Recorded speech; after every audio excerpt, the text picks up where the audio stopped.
You step out of the shadows and into the flickering amber light of a drafty stone chamber. The year is 1350. Outside, the wind howls against the castle walls, but inside, you are preparing for a feast. You look into a mirror of polished silver and realize that your face is not just a reflection, but a canvas for a dangerous art. To be a true vision of grace, you must be willing to endure a quiet, daily torture. You reach for a jar of white lead paste, knowing it will slowly poison your blood. You take a pair of tweezers to your hairline, plucking every strand until your forehead is unnaturally high and smooth. In this world, beauty is a testament to your endurance. Welcome to an era where the pursuit of perfection could be your certain death. You stand before a polished silver mirror in a drafty stone chamber, the morning light filtering through leaded glass panes. Your lady in waiting approaches, her hands steady as she prepares the ritual that will define your day, your status, and ultimately, your survival. Around you, the air is thick with the scent of lavender and dried rose petals, but beneath the floral notes, there is something sharper, something metallic. This is the smell of your beauty. This is the smell of Venetian ceruse.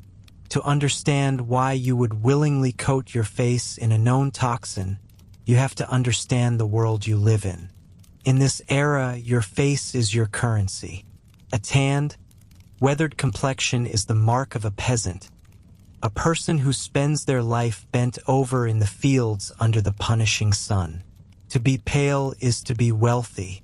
To be white as bone is to be divine. You want your skin to look like the finest translucent marble, smooth and untouched by the common reality of labor. You want to look as though you have never stepped foot outside a palace wall. Your attendant picks up a small, ornate jar. Inside is a thick, creamy paste made of white lead and vinegar. Sometimes, if the craftsman was particularly skilled, it was mixed with a touch of tin or water to give it a more spreadable consistency. This is the famous spirits of Saturn, and you are about to apply it to your skin like a second soul. As she begins to dab the cold, heavy cream onto your forehead, you feel a slight sting. You ignore it. This is the price of perfection. She works the mixture down your cheeks, over your nose, and across your chin, smoothing it with a delicate sponge until your natural features begin to blur. Your freckles vanish. The small scar you have had since childhood disappears. Even the faint lines around your eyes are filled in by the dense, white pigment. When she is finished, you do not look like a woman. You look like a statue. You look like a mask. But this mask is heavy. As the ceruse dries, it tightens. You find that you cannot smile or laugh too heartily, or the white layer will crack like parched earth. You must maintain a serene, frozen expression, a practiced mask of royal indifference. You are a porcelain doll, and every movement must be calculated to preserve the integrity of your facade. This look was most famously championed by the Virgin Queen herself, Elizabeth I. After surviving smallpox, which left her skin pitted and scarred, she turned to ceruse to reclaim her image. She painted herself so thickly that her face became a blank canvas upon which she could draw the features of a youthful monarch. And because she was the sun around which the court revolved, every woman of status followed her lead. To be in fashion was to be white as a ghost. You look at your reflection, and for a moment you feel powerful. You are radiant, but as the days turn into weeks and the weeks into months, the hidden cost of this radiance begins to manifest. You notice that when you wash the ceruse away at night, using a harsh mixture of lemon juice or even mercury to strip the lead from your pores, your skin does not look refreshed. Instead, it looks gray. It looks withered. The very substance you are using to look young and healthy is eating you alive. The lead is a slow and patient poison. It does not kill you with one blow. Instead, it seeps through your skin, entering your bloodstream and traveling to your organs. You might notice that your breath has become foul, a metallic tang resting perpetually on your tongue. Your gums may begin to darken or recede. These are the first whispers of the lead claiming your body. But you cannot stop. You are trapped in a vicious cycle, because the ceruse damages your skin, causing sores, wrinkles, and a sickly yellowish hue. You feel the need to apply even more makeup the next morning to hide the decay. You are layering poison on top of damage to hide the effects of the poison itself. Some women of the court are known to leave their makeup on for a week at a time, merely touching up the cracks each morning. Imagine the state of the skin beneath that crust. Imagine the bacteria, the sweat, and the lead all simmering together against your flesh in the summer heat. As the months pass, you begin to feel a strange, persistent lethargy. Your joints ache as if you have aged decades in a single year. You find it harder to concentrate on the gossip of the court or the intricate steps of the evening dance. Your hands develop a slight tremor. This is the lead attacking your nervous system, yet you attribute it to a lack of sleep or a lingering cold. You call for your physician, and he might suggest a change in diet or a bloodletting, never suspecting that the jar of white paste on your vanity is the true culprit. The most visible sign of your decline is your hair. Every time your maid brushes your tresses, more of them come away in the comb. Your hairline begins to recede, creeping further and further back until you are forced to wear elaborate wigs or high, padded headdresses to hide the thinning patches. This, too, becomes a fashion. High foreheads are seen as a sign of intelligence and nobility, so women begin to pluck their hairlines even further back, unknowingly leaning into the very symptom that signals their poisoning. You are not alone in this suffering. The history of beauty is littered with the bodies of those who worshipped at the altar of the lead mask. Take, for example, the tragic case of Maria Gunning, the Countess of Coventry. She was one of the most celebrated beauties of the 18th century, a woman whose face was her fortune. She was so addicted to her white lead makeup that she refused to stop using it even as it clearly ravaged her health. Her husband reportedly tried to scrub the paint from her face in public to show her the damage she was doing, but she would not listen. She died at the age of 27, her death attributed directly to the cosmetics that had made her famous. She was a victim of her own reflection, poisoned by the very thing she thought made her perfect. Even the process of removing the ceruse was a dance with death. To get that thick, waterproof lead off your face, you could not simply use water. Many women used mixtures containing quicksilver, which is mercury. If the lead did not get you, the mercury surely would. It offered a temporary brightness to the skin, but it brought with it its own suite of horrors, including tremors, tooth loss, and madness. You were caught between two poisons, using one to undo the damage of the other. As you sit in your chamber, the sun beginning to set, you apply one last layer of white before the evening banquet. You feel the weight of it on your skin, a physical burden that matches the growing heaviness in your chest. You are beautiful, yes. You are the envy of the room. You are a vision of purity and high birth. But as you catch your breath, feeling the slight rattle in your lungs and the weakness in your limbs, you realize that you are also a living corpse. You have traded your health, your sanity, and your longevity for a mask of white lead. You are the porcelain queen of a crumbling empire, and every smile you force through that cracked white surface brings you one step closer to the grave. The quest for the perfect complexion was not just a matter of vanity. It was a declaration of war against the physical body. In a world of plague, war, and filth, The ability to present a face that looked like an unblemished jewel was the ultimate flex of power. But the lead did not care about your title. It did not care about your wealth or your lineage. It was a silent, chemical assassin that you invited into your home, into your bedroom, and onto your very skin every single day. You look at the jar of ceruse one last time before the candles are extinguished. It sits there, quiet and unassuming, a simple white paste in a beautiful container. Promises you the world. It promises you the eyes of every man and the envy of every woman. And all it asks in return is everything you are. You reach out, your fingers trembling slightly from the toxins already in your blood, and you close the lid. The ritual is done for today. Tomorrow you will wake up, you will see the new sores on your cheeks and the new gray in your skin, and you will reach for the jar again. Because in this world, being beautiful is not just a desire. It is a requirement.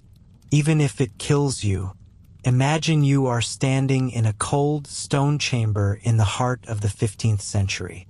The morning air is damp, smelling of wood smoke and old tallow candles. You are a woman of status, a lady of the court, and today you must prepare yourself for the public eye. You sit before a mirror made of highly polished silver. It does not give you the crisp, digital clarity you might be used to, but rather a soft, flickering reflection that captures the movement of the fire behind you. As you lean forward, you do not look at your eyes or your lips. Instead, you stare with intense, critical focus at your forehead. To your modern eyes, you might look perfectly fine. Perhaps your hair is thick, your hairline starting just where nature intended. But in this room, in this century, that hair is a problem. It is a sign of something coarse, something common, and something distinctly unrefined. You see, in the late Middle Ages, the forehead is not just a part of the face. It is a canvas of intelligence, piety, and noble birth. To have a low, fuzzy hairline is to look like a peasant who spends her days tilling the earth. To be beautiful, you must be lofty. You must be expansive. You must have a forehead that seems to reach toward the heavens. You reach for a small iron tool. It has been sitting near the embers of the hearth to take the chill off the metal. It is a pair of tweezers. You take a deep breath, steadying your hand, and you begin the work. This is not the quick, occasional plucking of a stray eyebrow hair that you might be familiar with. This is a systematic, inch-by-inch reclamation of skin from the grip of your own anatomy. You start at the very top of your forehead, right in the center. You grasp a single hair, pull the skin taut with your other hand, and yank. The sting is sharp and immediate. A tiny prick of red appears where the root once lived. You do not stop. You move to the hair next to it and then the next. You are not just cleaning up the edges. You are moving your entire hairline back, sometimes by 2 or 3 inches. You are aiming for a look that, in any other era, might be mistaken for a case of severe premature balding. But here, as you strip away the hair from your temples and the crown of your head, you are revealing the noble shape of your skull. You are creating a vast, pale expanse of skin that signals to everyone who sees you that you have the leisure, the wealth, and the iron will to suffer for your status. As the hours pass, the rhythm of the plucking becomes a sort of dull, throbbing meditation. Your skin becomes inflamed and tender. It swells slightly, turning a bright, angry pink that contrasts sharply with the pale powder you will later apply. But the tweezers are only the beginning. Sometimes the hair is too thick, or the pain becomes too much to bear in such a slow fashion. You look to the small ceramic jars on your dressing table. These are not filled with soothing lavender or rose water. They contain something much more potent and much more dangerous. You open a jar containing a paste made of quicklime and arsenic. The smell is pungent and acrid, stinging your nostrils. This is a depilatory cream, medieval style. You have heard the stories of women who left this mixture on for too long, only to have it eat through their skin, leaving weeping chemical burns that never truly heal. But the desire for that high, egg-like forehead outweighs the fear of the burn. You carefully apply the paste to the remaining fuzz at your temples. You feel the heat immediately. It is a chemical reaction, a literal burning away of the keratin of your hair. You wait, watching the hourglass, counting the seconds as the skin beneath the paste begins to prickle and then sear. When you finally scrape the paste away with a bone knife, the hair comes with it, leaving the skin beneath smooth and raw. You wash the area with vinegar to neutralize the lime, the acidity of the liquid sparking a fresh wave of stinging across your forehead. But when you look back into the silver mirror, you see the transformation. Your face looks longer, more elegant, and strangely ethereal. You have successfully removed the earthy, animalistic fringe of hair that cluttered your features. You are now a vision of high Gothic beauty. However, the forehead is only one part of the equation. You look lower to your eyes. Specifically, you look to your eyebrows. In this era, eyebrows are considered a distraction. They break up the smooth, continuous plane of the face. They are too expressive, too human. A truly fashionable woman should look like a statue or a saint in a stained glass window. So you take up the tweezers once more. You do not shape your brows. You do not arch them. You delete them. One by one, the hairs of your eyebrows are plucked away until there is nothing left but a faint, ghostly shadow of where they used to be. Some women choose to use a different caustic paste here, but the risk of getting arsenic in the eyes is high, so most stick to the agonizingly slow process of plucking. By the time you are finished, your face has lost its familiar landmarks. Without eyebrows and with a hairline that starts nearly at the top of your head, your eyes seem larger, more prominent, and perhaps a little bit haunted. This is exactly what you want. You look intellectual. You look as though your mind is too large to be contained by a normal brow. This trend was championed by some of the most powerful women in Europe. Think of Isabeau of Bavaria, the Queen of France. Her portraits show a woman whose hair has been retreated so far back that it is almost entirely hidden by her towering, heart-shaped headdresses. When the Queen does it, every woman in the courts of Paris, Burgundy, and London must follow. It becomes a frantic race to see who can achieve the most extreme silhouette. But there is a practical side to this madness as well. The fashion of the day demands elaborate, heavy headgear. You might choose a hennin, that iconic cone-shaped hat that can reach heights of 3 feet or more. These hats are draped with fine silk veils that catch the wind and pull at the fabric. To wear such a thing, you need a clear, flat surface for the front of the hat to rest against. If your hair is in the way, the hat will sit crookedly, or worse, it will look bulky and unrefined. By plucking your hair back, you create the perfect architectural foundation for these gravity-defying masterpieces of silk and wire. As you prepare to leave your chamber, you pull your remaining hair back into a tight, punishing coil at the back of your head. You bind it with silk ribbons so tightly that it pulls the skin of your face even tauter, further emphasizing the height of your forehead. Then you place your headdress on. It pins into the small amount of hair you have left, the weight of the structure pressing down on the raw, plucked skin of your scalp. Every movement of your head is a reminder of the price you have paid. The wind catches your veil, and the entire hat shifts, dragging across your tender forehead. But as you walk into the great hall, you see the other women. You see the same high, pale domes reflecting the light of the torches.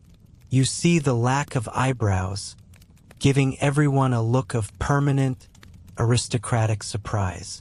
You realize that you are part of a shared, painful language of beauty. To look natural is to be invisible. To be beautiful is to be reconstructed. The long-term effects of this craze are something you try not to think about. Years of plucking and the use of caustic chemicals will eventually kill the hair follicles entirely.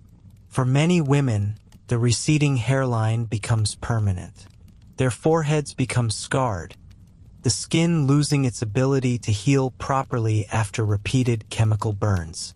Some develop infections from the unsterile tools, leading to abscesses that leave permanent pits in their skin. They will cover these with thick layers of lead-based makeup, entering a new cycle of toxicity and damage. Yet, as you stand there, the center of attention in the court, you feel a sense of triumph. You have mastered your own body. You have pushed back the boundaries of nature to achieve an ideal that is entirely man-made. You look into the eyes of a rival, noting with satisfaction that your forehead is at least half an inch higher than hers. In the brutal world of medieval fashion, this is a victory. The pain in your scalp, the stinging of your raw skin, and the dull ache in your brow are simply the echoes of your own success. You are a masterpiece of high brows and bald temples, a living testament to the idea that beauty is not something you are born with, but something you carve out of yourself, one hair at a time. You turn to join the procession, the heavy silk of your gown whispering against the floor. You carry your head with a stiff, careful grace, knowing that any sudden movement could dislodge your towering headdress and reveal the red, irritated truth of your vanity. But for now, under the golden light of the hall, you are perfect. You are the embodiment of an era that valued the artificial over the natural, the intellectual over the physical, and the extreme over the moderate.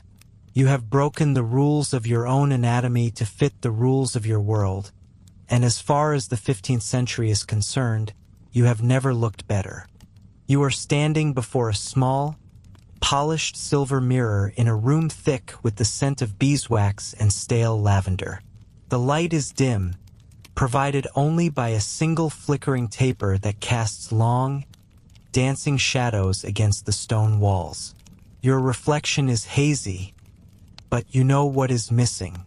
Your face is pale and your lips are stained, yet your eyes do not possess that soulful, cavernous depth that is currently the obsession of every court from Florence to Paris. To be truly captivating, to look as though you are perpetually caught in a state of divine rapture or intense romantic longing, your pupils must be wide. They must be so large that the color of your iris nearly disappears, leaving only two vast, dark pools that draw the observer in. You reach for a tiny glass vial on your dressing table. It contains a tincture of Atropa belladonna, a plant better known by its common and far more terrifying name, deadly nightshade. The liquid inside the vial is clear, looking no different than common spring water, but you know the power it holds. In the wild, this plant is a killer. It grows in the shadows of old ruins and the edges of damp forests, bearing shiny black berries that look like sweet cherries but carry enough poison to stop a grown man's heart. Herbalists and assassins know it well. They speak of it in whispers, calling it the devil's berry or the death cherry. But in the world of high fashion and courtly intrigue, it has earned a much more elegant title. The Italians call it belladonna, which literally translates to beautiful lady. As you tilt your head back, you are about to find out exactly why they gave such a lethal weed such a lovely name. You carefully squeeze a single drop into the corner of your right eye, then another into the left. At first, there is nothing but a cool, wet sensation. Then, a sharp, biting sting begins to spread across the surface of your eyeball. It feels like a tiny, invisible needle is pricking your vision. You blink rapidly, salt tears welling up and threatening to wash away the expensive lead powder on your cheeks. You wait, breathing through the discomfort, as the chemical begins its work. The belladonna contains atropine, a potent alkaloid that is currently seeping into your bloodstream and paralyzing the tiny muscles of your iris. Usually, these muscles work like a mechanical shutter, closing the pupil in bright light to protect the sensitive nerves of the retina. But you have just forced that shutter to stay wide open. Within minutes, the world begins to change. The sharp edges of the furniture in your room start to soften and melt. The flame of the candle, once a distinct and steady point of light, begins to swell and bloom into a massive, golden orb that bleeds into the shadows. You try to focus on the silver mirror, but your reflection has become a ghostly smudge. This is the first price you pay for the look of a beautiful lady. You are effectively blinding yourself. Because your pupils can no longer contract, your eyes are being flooded with far more light than they can handle. Everything is overexposed and washed out. If you were to step outside into the midday sun, the pain would be excruciating, a white-hot searing of your optic nerves. But here, in the dim evening light, you are simply drifting into a world of beautiful, terrifying blur. You stand up, feeling a slight wave of dizziness wash over you. This is another side effect of the poison. As the belladonna enters your system, it does not just stay in your eyes. It begins to interfere with your nervous system, causing your heart to skip a beat and then race with a frantic, fluttering rhythm. You feel a strange sense of agitation, a nervous energy that makes your hands tremble as you reach for your silk gown. To any observer, this looks like the flush of excitement, the natural trembling of a woman in love. They cannot see the way your throat feels suddenly dry, or the way your tongue feels heavy in your mouth. You take a sip of wine to clear the dryness, but it tastes like copper and dust. The drug is drying out your mucous membranes, a precursor to the more dangerous symptoms of nightshade poisoning. As you walk toward the great hall, the world feels like a dream. You cannot see the faces of the people you pass. They are merely silhouettes and patches of color. You have to navigate by memory and the sound of footsteps on the floor. You are a predator of beauty, but you are also a prey animal, vulnerable and disoriented. Yet, when you enter the room, you hear the muffled gasps of admiration. In the flickering candlelight of the ballroom, your eyes look magnificent. The pupils have expanded until they cover almost the entire eye, giving you a look of eternal surprise, eternal desire, and eternal mystery. In the language of the time, large pupils are a sign of interest and arousal. By artificially dilating them, you are sending a constant, silent signal of attraction to everyone who looks at your way. You look like a painting brought to life, a tragic and haunting figure of perfection. But inside your head, a storm is brewing. The blurred vision is not just a nuisance. It is a sign that your brain is struggling to process the chaotic signals it is receiving. You might start to see things that are not there. The tapestries on the wall seem to ripple and move as if the figures woven into them are trying to step out into the room. This is the hallucinogenic property of the nightshade. In larger doses, belladonna was used by those practicing the dark arts to induce visions and out-of-body experiences. For you, it creates a sense of profound isolation.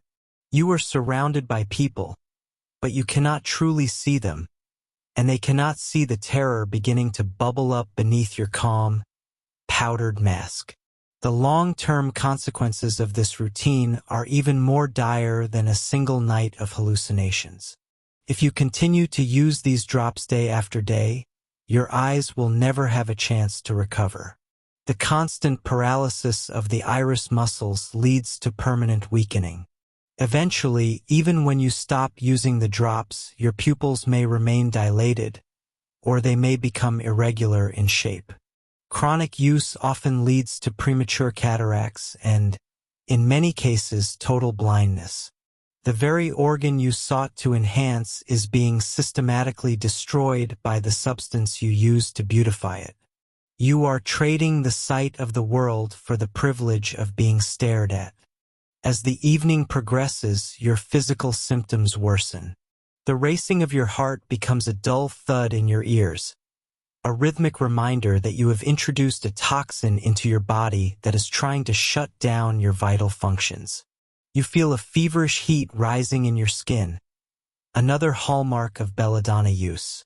People remark on your lovely, rosy glow, unaware that your internal temperature is climbing and your body is struggling to regulate itself. You find it difficult to follow conversations. The words of the courtiers sound like distant echoes, muffled by the roar of blood in your head. You smile and nod, playing the part of the silent, enigmatic beauty, because you are physically unable to do much else. You are a prisoner in a body that is slowly being paralyzed by the pursuit of an aesthetic ideal. The irony of the belladonna craze is that it was perfectly legal and widely encouraged among the upper classes. While a commoner might be hanged for using the plant to poison a neighbor, a noblewoman was praised for using it to poison herself. It was a visible marker of status. Only someone who did not need to work, who did not need to read, and who did not need to see clearly to survive could afford to go through life in a belladonna-induced haze. It was the ultimate luxury, the ability to discard one of your primary senses for the sake of a trend. You are a walking testament to the idea that being seen is far more important than seeing. As you finally retire to your chambers and the effects of the drug slowly begin to wear off, the headache arrives. It is a crushing, rhythmic pain that feels like a heavy weight pressing against the back of your eyes. The blurriness will linger for hours, perhaps even days, leaving you clumsy and frustrated. You look into your mirror one last time before the candle gutters out. Your pupils are still large, but the skin around your eyes is beginning to look strained and weary. You have survived another night of the pupil of death, but the cost is written in the subtle trembling of your fingers and the fading clarity of your world. You have achieved the look of the beautiful lady, but in the silence of the night, you realize that the nightshade has claimed more than just your vision. It has claimed your reality, replacing the sharp, vibrant world of the living with a dim and ghostly imitation, all for the sake of a dark, dilated stare. You lay down to sleep, your heart still drumming a frantic rhythm, wondering if the next time you use the drops, the shadows will finally refuse to recede. You wake up the next morning and your eyes are still slightly blurred from the night before, a lingering haze that makes the world feel distant and soft. But there is no time to nurse the stinging in your pupils because the sun is already beginning its ascent over the terracotta rooftops. You have spent weeks preparing for this. You have seen the women in the high balconies, those ethereal creatures who look like they were carved from sunlight itself, their hair cascading in waves of pale, shimmering gold. You want that light for yourself. You want to walk through the piazza and have people believe you are an angel who has stepped out of a fresco. But to reach that heaven, you must first endure a very specific kind of earthly purgatory. You stand before a small wooden table where your maid has prepared the concoction. It does not smell like the expensive perfumes of the court. There is no scent of rosewater or musk here. Instead, a sharp, acrid odor hits the back of your throat, making you cough. It is the smell of wood ash, of stale wine dregs, and the biting, metallic tang of sulfur. At the center of this ritual is the lie. This is not the mild soap you use to wash your hands. This is caustic, a concentrated liquid made from the ashes of burnt plants, capable of eating through grease, grime, and, if you are not careful, your own skin. Your maid begins the process. You sit on a low stool as she carefully sections your hair. She dips a sponge into the murky, yellowish liquid and begins to saturate every strand. You feel the cold, wet weight of the chemicals sinking in. The moment the lye touches your scalp, you flinch. It is not a sharp pain, not at first. It is a low, creeping sizzle. It feels as though hundreds of tiny needles are gently pressing into your skin, searching for a way underneath. The lye is a base, a chemical opposite to acid but just as hungry. It begins to react with the natural oils of your hair and the proteins of your scalp. It is quite literally beginning to break you down. As the saturation is complete, your maid brings out the solana. This is a strange, wide-brimmed hat made of straw, but it has no crown. The center is completely open. She pulls your wet, dripping hair through the hole in the middle and spreads it out across the wide, flat brim. Now, you look like a strange, human sunflower, with your dark tresses fanned out in a circle around your head. This hat serves a dual purpose. It protects your face, which must remain as pale as marble, from the sun, while leaving your hair completely exposed to the blistering heat. Now comes the endurance test. You must go to the roof. You climb the narrow, winding stairs to the altana, the wooden platform built high above the house to catch the direct rays of the sun. The heat of the day is already intense, and as you step out onto the platform, the sun hits you like a physical weight. You sit down in a chair, your head heavy with the weight of the solana and the sodden, chemical-soaked hair. You cannot move. You cannot seek shade. You must sit here, under the unblinking eye of the sun, for hours. Within the first hour, the sensation on your scalp changes. The gentle needling has turned into a steady, pulsing heat. The lye is reacting with the ultraviolet rays of the sun, accelerating the bleaching process.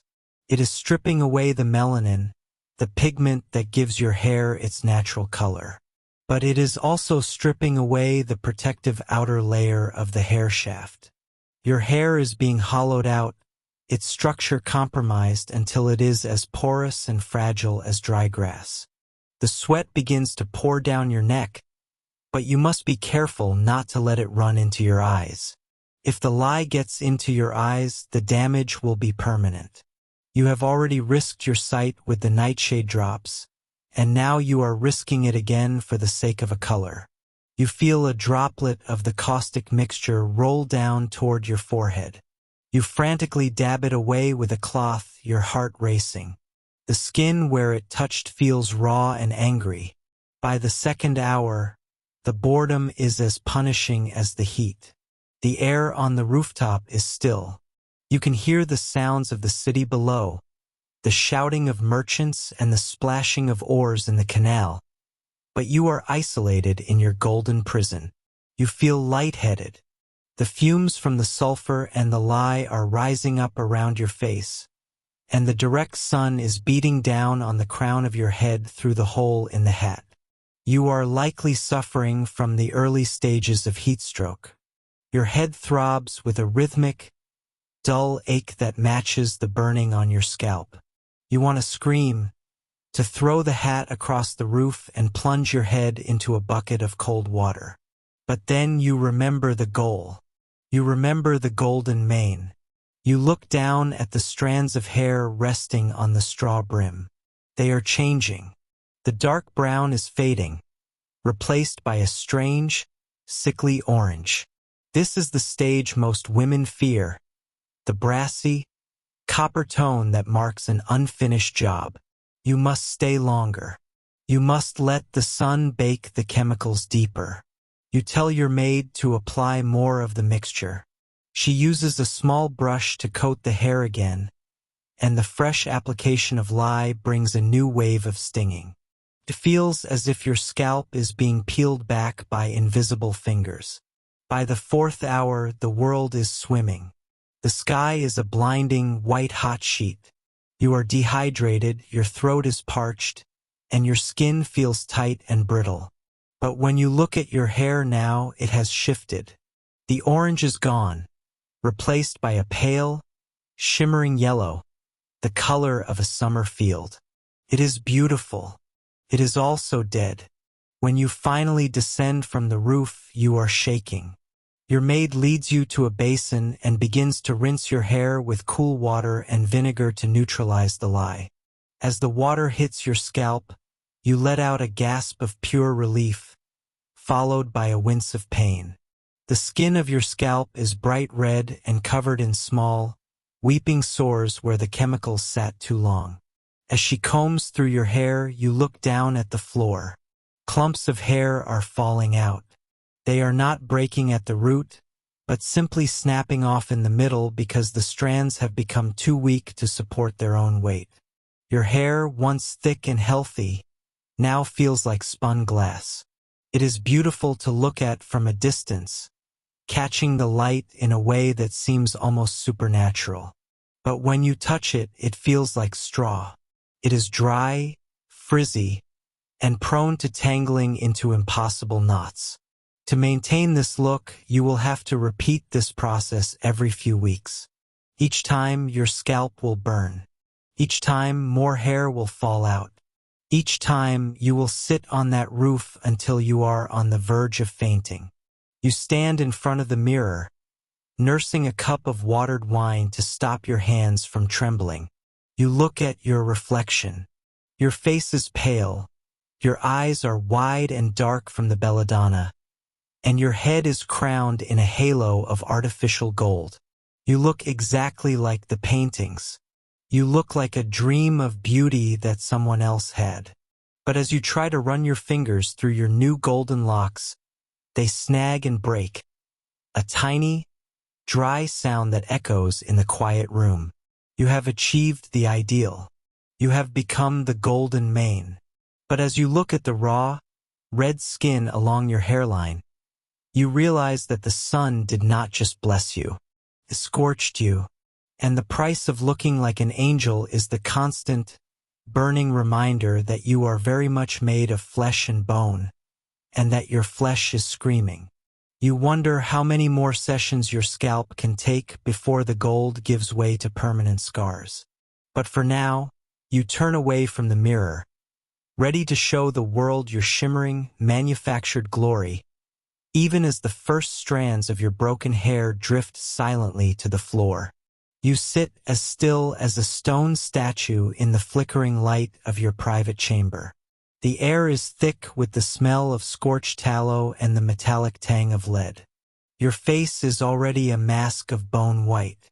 The Venetian ceruse, that toxic mixture of white lead and vinegar, has been applied in layers until your skin no longer looks like skin at all.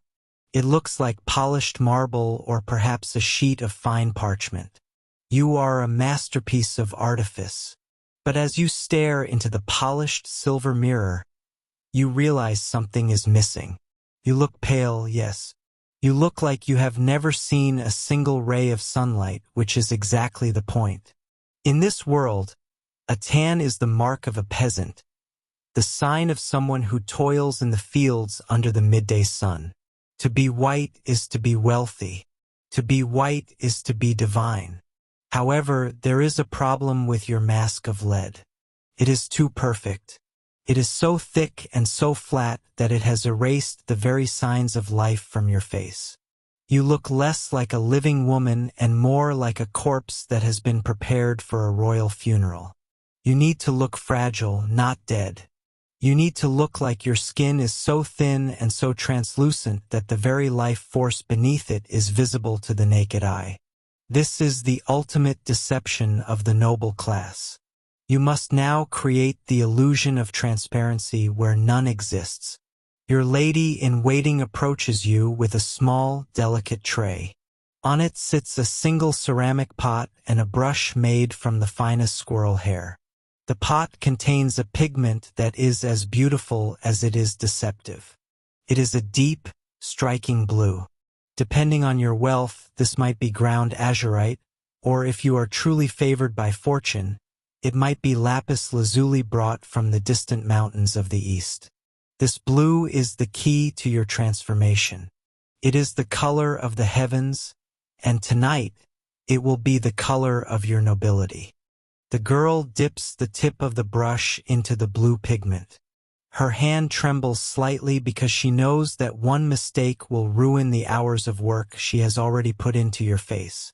She leans in close, and you can feel her warm breath on your cold, leaded cheek. With the precision of a map maker, she begins to draw. She starts at your temple, just where the hair meets the skin. She traces a faint, branching line that snakes down toward your cheekbone. Then, she moves to your neck, drawing long, spindly lines that disappear into the lace of your collar. She is drawing veins. You watch in the mirror as these artificial blue lines take shape. They are meant to mimic the veins that would naturally show through the skin of someone so pale and so fragile that they appear almost ghostly. This is the origin of the term blue blood. The idea is that the skin of the aristocracy is so refined and so delicate that the blood pumping through their bodies can be seen from the outside. Of course, your blood is not blue.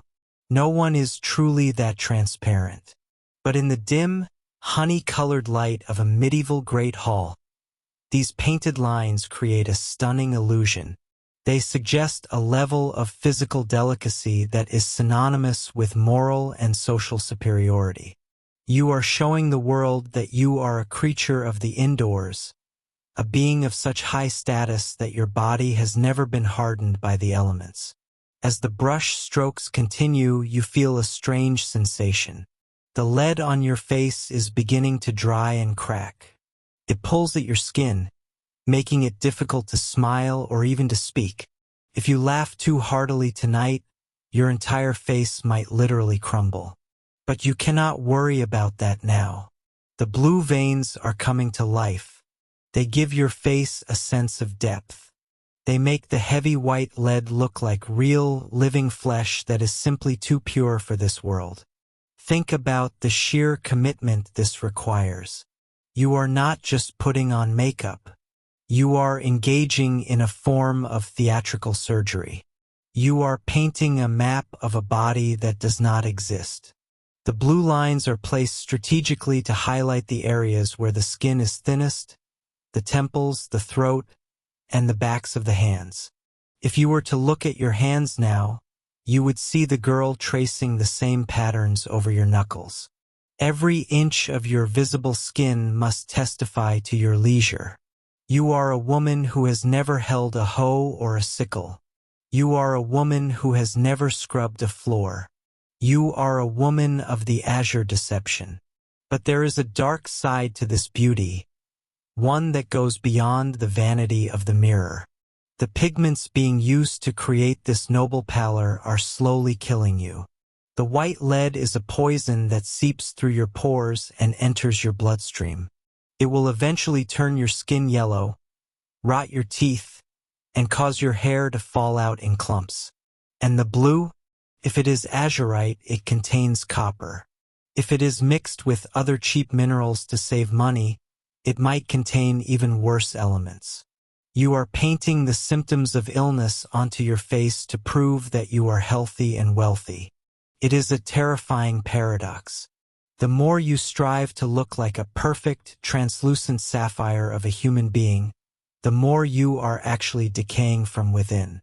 The lady in waiting finishes her work and steps back to admire the result. In the mirror, you see a stranger. Your face is a hauntingly beautiful mask of marble and vine. The blue lines are subtle, almost invisible from a distance, but they catch the light just right when you turn your head. They suggest a fragility that makes people want to protect you, a softness that demands respect. You look like you might break if someone touched you too roughly. And in the courts of the Middle Ages, that fragility is power. It is a signal that you are to be cherished, moved like a chess piece in the grand games of marriage and politics. You stand up, feeling the weight of the makeup. Feels like wearing a thin layer of plaster. You have to move your head slowly, keeping your neck stiff. Every movement must be calculated. If you sweat, the lead will run. If you cry, the blue veins will bleed down your neck like ink on a damp page. You are a prisoner of your own face. But as you prepare to leave your chamber, you feel a surge of pride.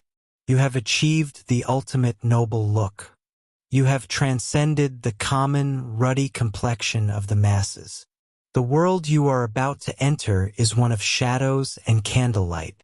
In those massive stone halls, with their high vaulted ceilings and flickering torches, your painted veins will do their work. They will flicker and glow. They will convince the dukes and the knights that you are a creature of a different species. They will see the blue tracery on your throat and believe that you are made of something finer than common clay. They will believe the lie because they want to believe it. They want to believe that there is a visible difference between the high-born and the low. You take one last look at your reflection. The blue lines are particularly vivid across your temples tonight.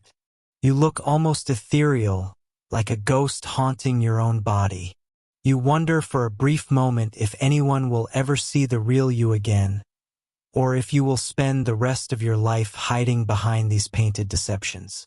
But that thought is fleeting. The social pressure to maintain this image is a crushing weight, far heavier than the lead on your skin. To be seen without your pallor, without your azure veins, would be social suicide. It would be a confession of commonness. So, you smooth your skirts, lift your chin, and prepare to walk into the light. You will glide through the corridors with your heart hidden and your blue blood on display for all to see. You are a work of art. You are a masterpiece of deception.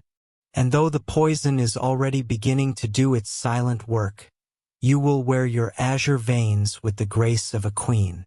The world will see the blue, and they will bow, never knowing that beneath the marble mask, a real woman is slowly suffocating for the sake of a trend. You are ready. The deception is complete. You step out into the hallway, your footsteps echoing on the cold stone. Each breath is shallow, careful not to disturb the painted perfection of your chest. The night is long, and the performance has only just begun. You will smile without moving your lips too much, and you will speak in hushed tones to keep your face still. You are the embodiment of the medieval ideal, a living statue with veins of lapis lazuli, walking a fine line between the height of beauty and the edge of the grave. You stand before your mirror, or perhaps a highly polished piece of silver, and you stare at the masterpiece you have created. Your face is a mask of leaden white, smooth and unnatural. You have achieved the pallor of a saint, the complexion of a woman who has never felt the harsh bite of the sun or the rough wind of the fields. But as you look at yourself, a cold realization settles in. You look like a ghost. You look like you have already crossed the threshold into the next world. In the dim, flickering light of your bedchamber, your features have vanished into a sea of white. You lack the spark of vitality that the court demands. To be truly beautiful, to be the envy of every lady and the desire of every knight, you must possess the blush of a maiden. You need the color of a rose to bloom against that snowy backdrop. You reach for a small, ornate jar sitting on your vanity. It is a vessel of deep, vibrant red. This is your rouge, your secret to appearing alive while you slowly poison your blood. But this is not the harmless berry juice or crushed flower petals that a peasant girl might rub onto her skin. You are a woman of status, And for you, only the most intense, long-lasting pigments will do. You are about to apply vermilion, a substance so brilliant it seems to glow with its own internal fire. What you do not realize, or perhaps what you choose to ignore, is that this beautiful scarlet powder is made of sulfur and mercury. Imagine walking through the narrow, winding streets of a medieval city to find this precious substance. You pass the stalls of tanners and weavers until you reach the shop of a high-end apothecary. The air here is thick with the smell of dried herbs, exotic spices, and something sharper, something metallic. The apothecary reaches for a heavy jar on a high shelf. He tells you that this pigment is the result of true alchemy. He explains how they take the silver liquid of quicksilver and combine it with the yellow stones of sulfur, heating them in a sealed crucible until they marry and transform into these heavy, dark red crystals. He grinds them down into a fine dust for you, a dust that sparkles with a dangerous lure. You pay him in silver coins, never questioning why his own hands tremble as he counts the money or why his teeth seem to be receding from his gums. Back in your chamber, the ritual begins. You cannot simply rub the dry powder onto your face. It would blow away with a single breath. You must create a paste. You take a small amount of the scarlet dust and mix it with a dollop of animal fat, perhaps rendered from a pig, or a bit of beeswax and expensive oils imported from the East. You stir it until it becomes a thick, creamy crimson. Using your fingertips, you begin to dapple the color onto the apples of your cheeks. You are careful, very careful. You do not want a natural flush. You want two distinct, perfect circles of red that stand out sharply against your white skin. This is the fashion of the high medieval period. It is theatrical. It is deliberate. It is an announcement of your wealth and your commitment to the ideal. As you blend the edges just slightly, you notice how the color clings to your skin. It does not fade. It does not smudge. It sits there, heavy and suffocating, blocking your pores and seeping into your flesh. Next, you apply the same mixture to your lips. You want them to look like a wound in the snow, a sharp, defined pout that suggests youth and fertility. The taste is strange. It is metallic and bitter, a cold tang that lingers on your tongue every time you lick your lips or take a sip of wine. You ignore it. You have been told that beauty requires sacrifice, and a bit of a strange taste is a small price to pay for the radiance you see reflecting back at you. As the hours pass at the evening banquet, you feel the weight of your face. The lead white and the mercury red have created a physical burden on your skin. Under the heat of 100 beeswax candles, the fat in your makeup begins to soften. You must sit perfectly still, maintaining a mask of cold composure so your face does not literally melt and run down your neck. You are a living painting, and like any painting, you are fragile. But the true horror is happening beneath the surface. While you are laughing at a jest or listening to the song of a minstrel, the mercury in your rouge is beginning its slow, methodical invasion of your body. Mercury is a shapeshifter. It does not stay on the surface. It travels through your skin, entering your bloodstream and making its way to your organs. It has a particular affinity for your brain and your nervous system. In the weeks and months that follow your commitment to this scarlet beauty, you begin to change. At first, it is subtle. You find yourself becoming irritable over the smallest things. Your moods swing like a pendulum, from high spirits to deep, dark bouts of melancholy. You tell yourself it is just the stress of court life, the constant maneuvering for favor.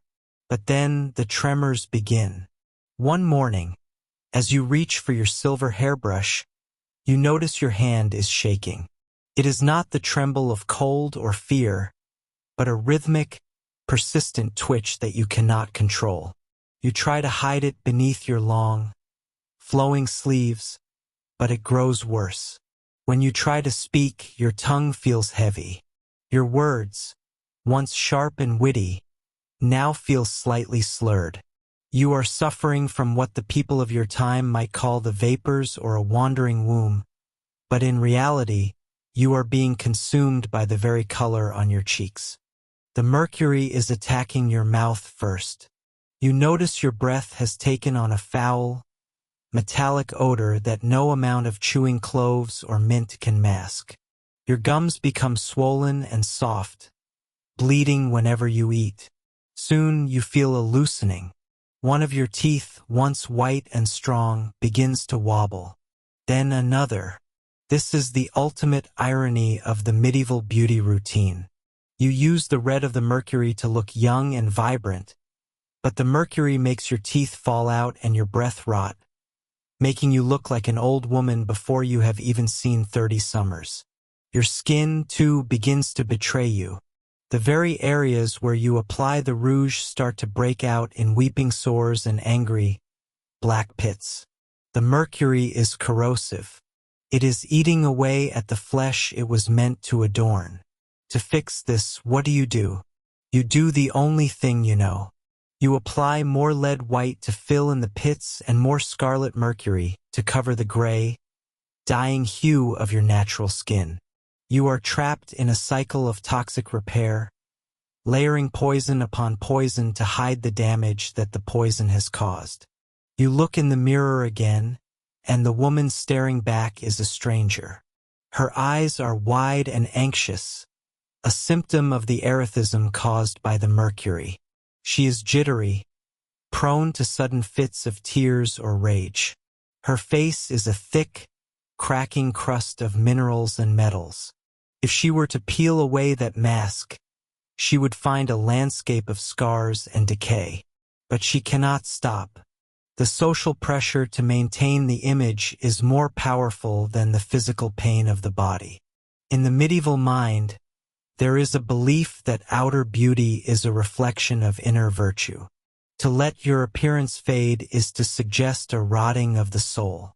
So you continue to grind the cinnabar. You continue to mix the scarlet paste. You continue to paint the circles of life onto a face that is slowly being claimed by the grave. You are the victim of a beautiful executioner, a color so vibrant it blinded you to the fact that it was killing you from the inside out. The cost of the scarlet cheek was not just the coins paid to the apothecary. It was the loss of your steady hand, the loss of your clear mind, and eventually the loss of your very health. You walk through the great hall, a vision of red and white, while inside your nervous system is firing in frantic, broken patterns. Every time you smile, you risk showing the blackened gums that tell the true story of your vanity. But you keep your lips pressed tight, painted in that perfect, deadly vermilion, a silent prisoner to the toxic secret of your own beauty.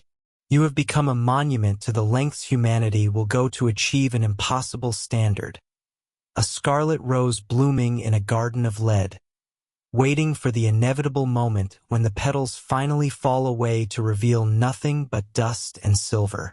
You realize now that the glow on your cheeks is not the warmth of health. It is the burn of a chemical fire. You are wearing a mask that is slowly becoming your skin, and a skin that is slowly becoming a corpse. This is the price of the medieval flush. This is the scarlet mercury that promised you the world and delivered you to the earth. You stand there, shivering in your fine silks, a beautiful, shaking wreck, wondering when the reflection in the glass will finally shatter. You are a masterpiece of poison, a living testament to the brutal truth that in the quest for the perfect face, the first thing to go is the person underneath it. The candle flickers, casting long shadows against the stone walls. Your shadow seems to dance and twitch on its own, a dark mimicry of your own mercurial tremors. You reach out to extinguish the flame, and your fingers fumble, knocking the silver snuffer to the floor. The clatter echoes in the silent room, a sharp, metallic sound that perfectly matches the taste in your mouth. You are alone with your beauty, alone with your poison, and as the darkness rushes in to meet the scarlet on your cheeks, you finally understand the weight of the crown you have chosen to wear. It is a crown of mercury, bright, beautiful, and absolutely breaking you. The world outside your chamber continues on, unaware of the chemical war raging in your veins. To the court, you are still the ideal. To the poets, you are the rose. But to yourself, in the quiet dark, you are simply a woman who traded her life for a bit of red powder. You lay your head upon your pillow, the heavy pigments staining the fine linen, a red smear that looks like blood because, in a way, it is. It is the blood of your health, spilled daily in the name of a beauty that was never meant to last. As sleep finally takes you, your last thought is of the shop of the apothecary, the heavy jars, and the silent, shimmering quicksilver that has now become a part of your very soul. You are the embodiment of the scarlet secret, a tragic icon of a time when the most beautiful thing in the room was also the most dangerous. The cycle will begin again tomorrow. You will wake, you will wash, and you will reach for the lead and the mercury once more. Because in this world, to be plain is to be invisible, and you would rather die in color than live in the gray. This is the brutal reality of the medieval mirror. It does not reflect who you are, but what you have sacrificed to be seen. And as long as the scarlet stays bright, you will tell yourself it was worth it, even as your hands continue to shake in the silence of the dawn. You stand before a mirror of polished steel, and what you see does not please you. The morning light filtering through the narrow, leaded glass window is unforgiving.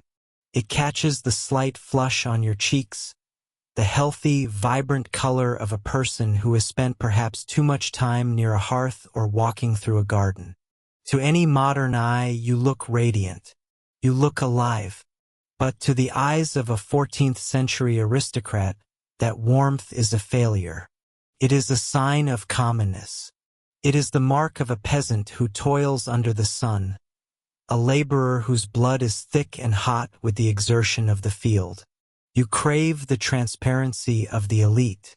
You want skin that looks like fine parchment, so thin and pale that the delicate blue veins beneath look like strokes of ink from a master scribe.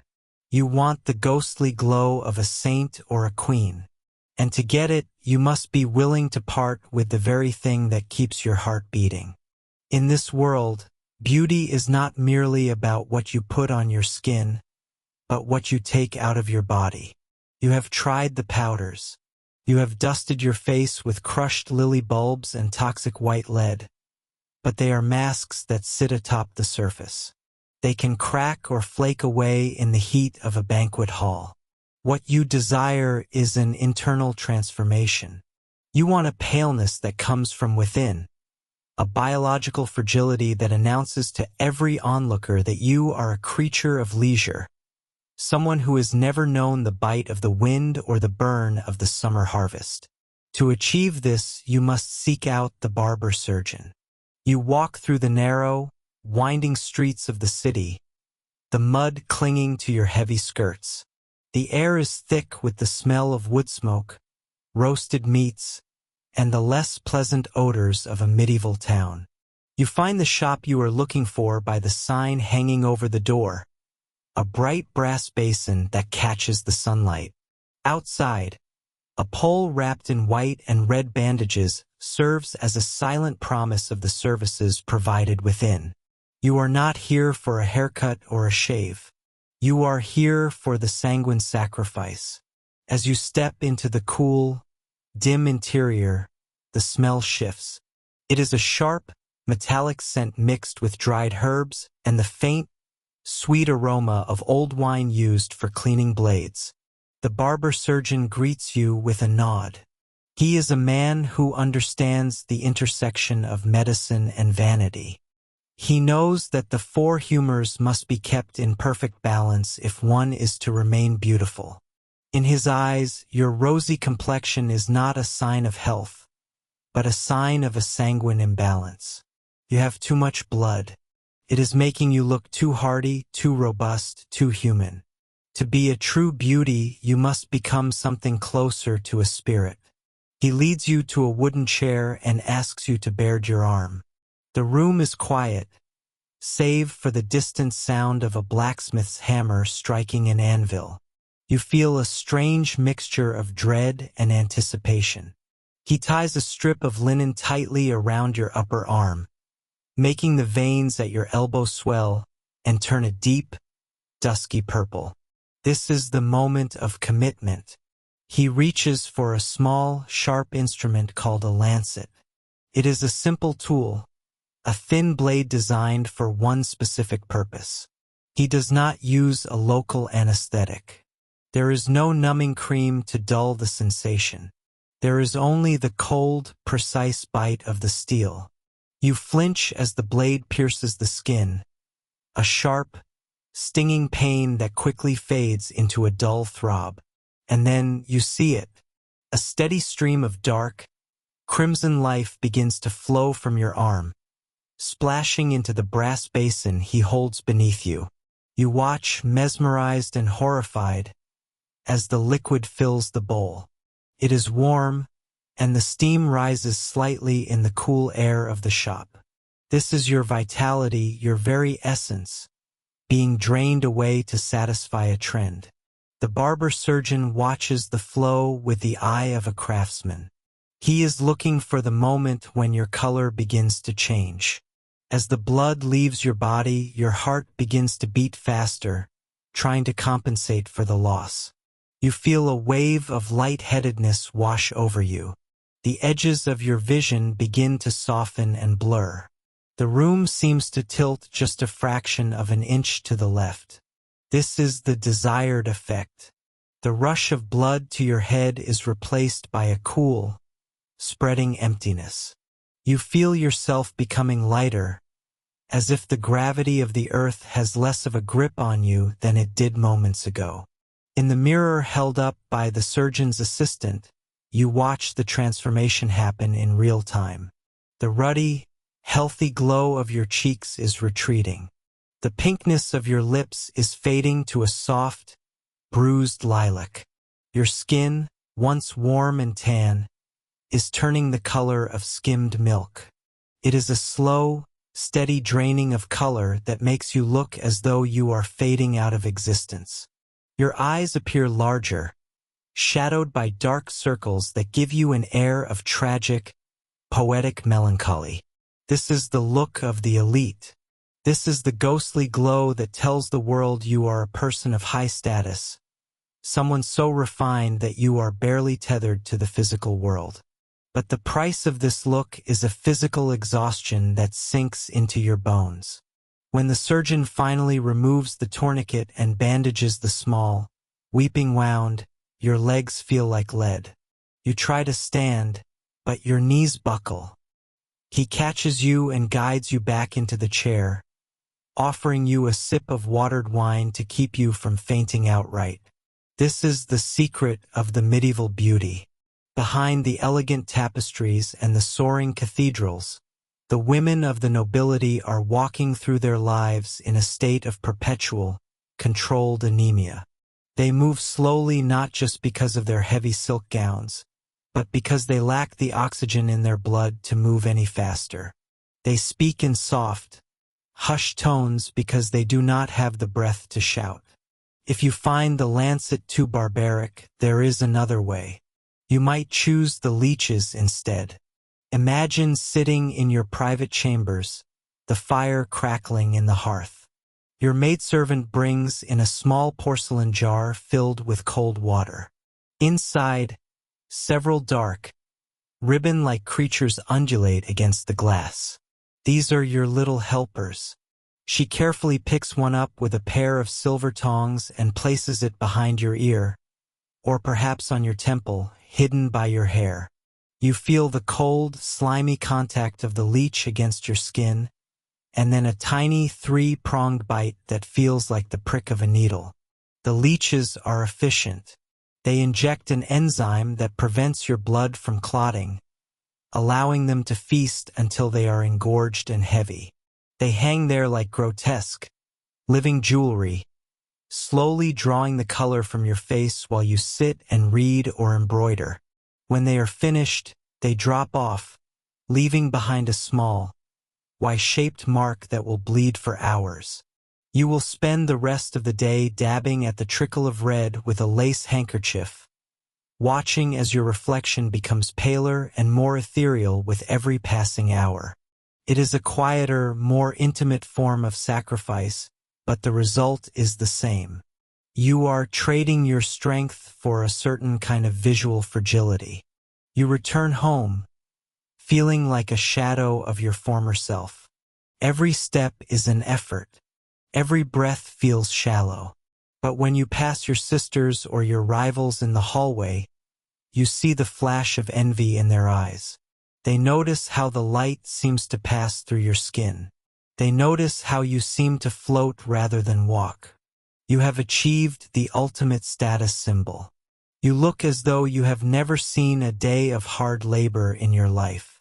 You look as though you are too delicate for this world. In the nights that follow, you might suffer from heart palpitations or a ringing in your ears. You might find yourself gasping for air after climbing a flight of stairs. But you will tell yourself that this is the price of grace. You will look at your reflection in the candle light and admire the way your skin looks like translucent marble. You will ignore the shivering in your limbs and the way your hands tremble when you try to hold a goblet. You have embraced the sanguine sacrifice. You have bled for your beauty, believing that the closer you look to death, the more beautiful you are in life. This was the reality for the medieval woman who sought the ghostly glow. It was a culture that equated paleness with purity and wealth, and it was willing to use the most violent medical practices of the day to achieve it. It was a beauty standard built on the edge of a blade, a constant dance with fainting spells and physical ruin. You were not just painting a face. You were sculpting a body through loss. And as you lay in your bed that night, feeling the coldness in your fingers and the slow, heavy thud of your overworked heart, you would smile at the thought of the morning light. Because tomorrow you will be the palest woman in the court, a living ghost draped in velvet, a testament to the brutal lengths people will go to for the sake of a trend that demands their very blood. You find yourself in a world where the shape of your body is more than just a matter of health. It is a declaration of your status, your discipline, and your very soul. Think of the heavy, layered garments you are expected to wear. The thick silks, the weighted velvets, and the stiffened linens that make up your daily wardrobe are a burden to carry. These fabrics are beautiful, but they are unforgiving. They demand a frame that is narrow and a silhouette that is almost ethereal. To be substantial is to be common. To be soft is to be seen as lazy or overindulged. You want to look as though you are made of moonlight and fine glass, not of meat and bone. And so you turn to the sharp, acidic secret kept in the back of the pantry. You walk into your private chambers, the air thick with the scent of wood smoke and the lingering perfume of dried lavender. But underneath those pleasant aromas, there is something sharper, something that stings the nostrils. It is the scent of fermentation. On your side table sits a small, delicate glass. It looks elegant enough to hold the finest Momsey wine, but the liquid inside is clear and pungent. This is your daily tonic. You take the glass in your hand, feeling the coolness of the crystal against your fingers. You hesitate for a moment because you know what comes next. You lift the glass to your lips and take a deep, deliberate swallow of straight vinegar. The reaction is immediate. The liquid hits the back of your throat like a flash of liquid fire. It is a sharp, biting sensation that makes your eyes water and your throat constrict. You feel the acid travel down your esophagus, a burning trail that seems to sear the very lining of your chest. When it reaches your stomach, it does not settle. Instead, it creates a churning, hollow sensation, a gnawing discomfort that effectively kills any desire you might have had for food. This is the goal. You are not just trying to lose weight. You are trying to dry yourself out from the inside. In this era, the medical understanding of the body is governed by the four humors. To be thin is to be dry and cold, a state that is often associated with the melancholic temperament, which is highly fashionable among the intellectual and noble classes. You believe that by consuming vinegar, you are balancing your internal fires and purging the moisture that leads to soft, unwanted curves. You are told by the wise women and the practitioners of beauty that vinegar will shrink your organs and tighten your flesh. It is a form of internal sculpting, a way to whiten your skin while simultaneously whittling your waist to the circumference of a small bird. As the days pass, you notice the changes in your body. You wake up feeling light, almost dizzy. When you stand up quickly, the world tilts and blurs at the edges, and for a moment, you feel as though you might simply drift away into the rafters. This lightheadedness is not seen as a warning sign. To you, it is proof of your success. You are becoming less tied to the earth.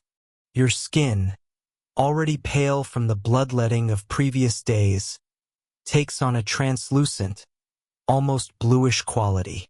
Your cheekbones begin to sharpen, casting deep shadows that make your eyes look larger and more haunting. You are achieving the look of the ascetic, the appearance of someone who is so devoted to beauty and grace that they have no need for the coarse sustenance of a peasant. But there is a high price to pay for this internal pickling. As you continue your regimen of daily vinegar drafts, your stomach begins to protest in ways you cannot ignore. The gnawing hunger has turned into a constant, biting pain. You have developed ulcers that make every bite of food an ordeal of agony. Your digestion is ruined, and you find yourself plagued by cramps that leave you doubled over in the dark of the night.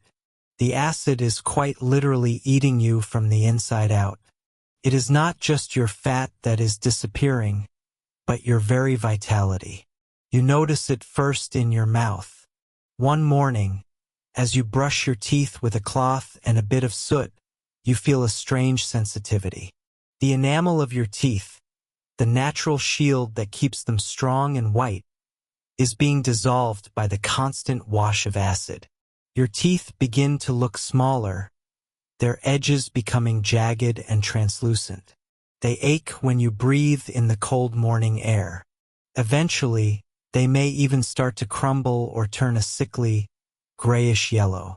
It is a cruel irony that in your quest for a perfect, fragile beauty, you are destroying the very features that define a healthy face. The smell also begins to change. You may douse yourself in rose water and orange flower essence, but the vinegar is now part of your chemistry. It seeps out of your pores. When you sweat under the weight of your heavy velvet sleeves, the scent that rises from your skin is not the sweet smell of a lady, but the sour, acrid tang of a cellar. Your breath, too, carries the sharp note of the acid, a constant reminder to anyone who speaks with you that you are a woman of discipline, or perhaps a woman who is slowly decaying while she still breathes. You attend a banquet in the great hall, surrounded by the sights and smells of roasted meats, spiced pies, and sweet puddings.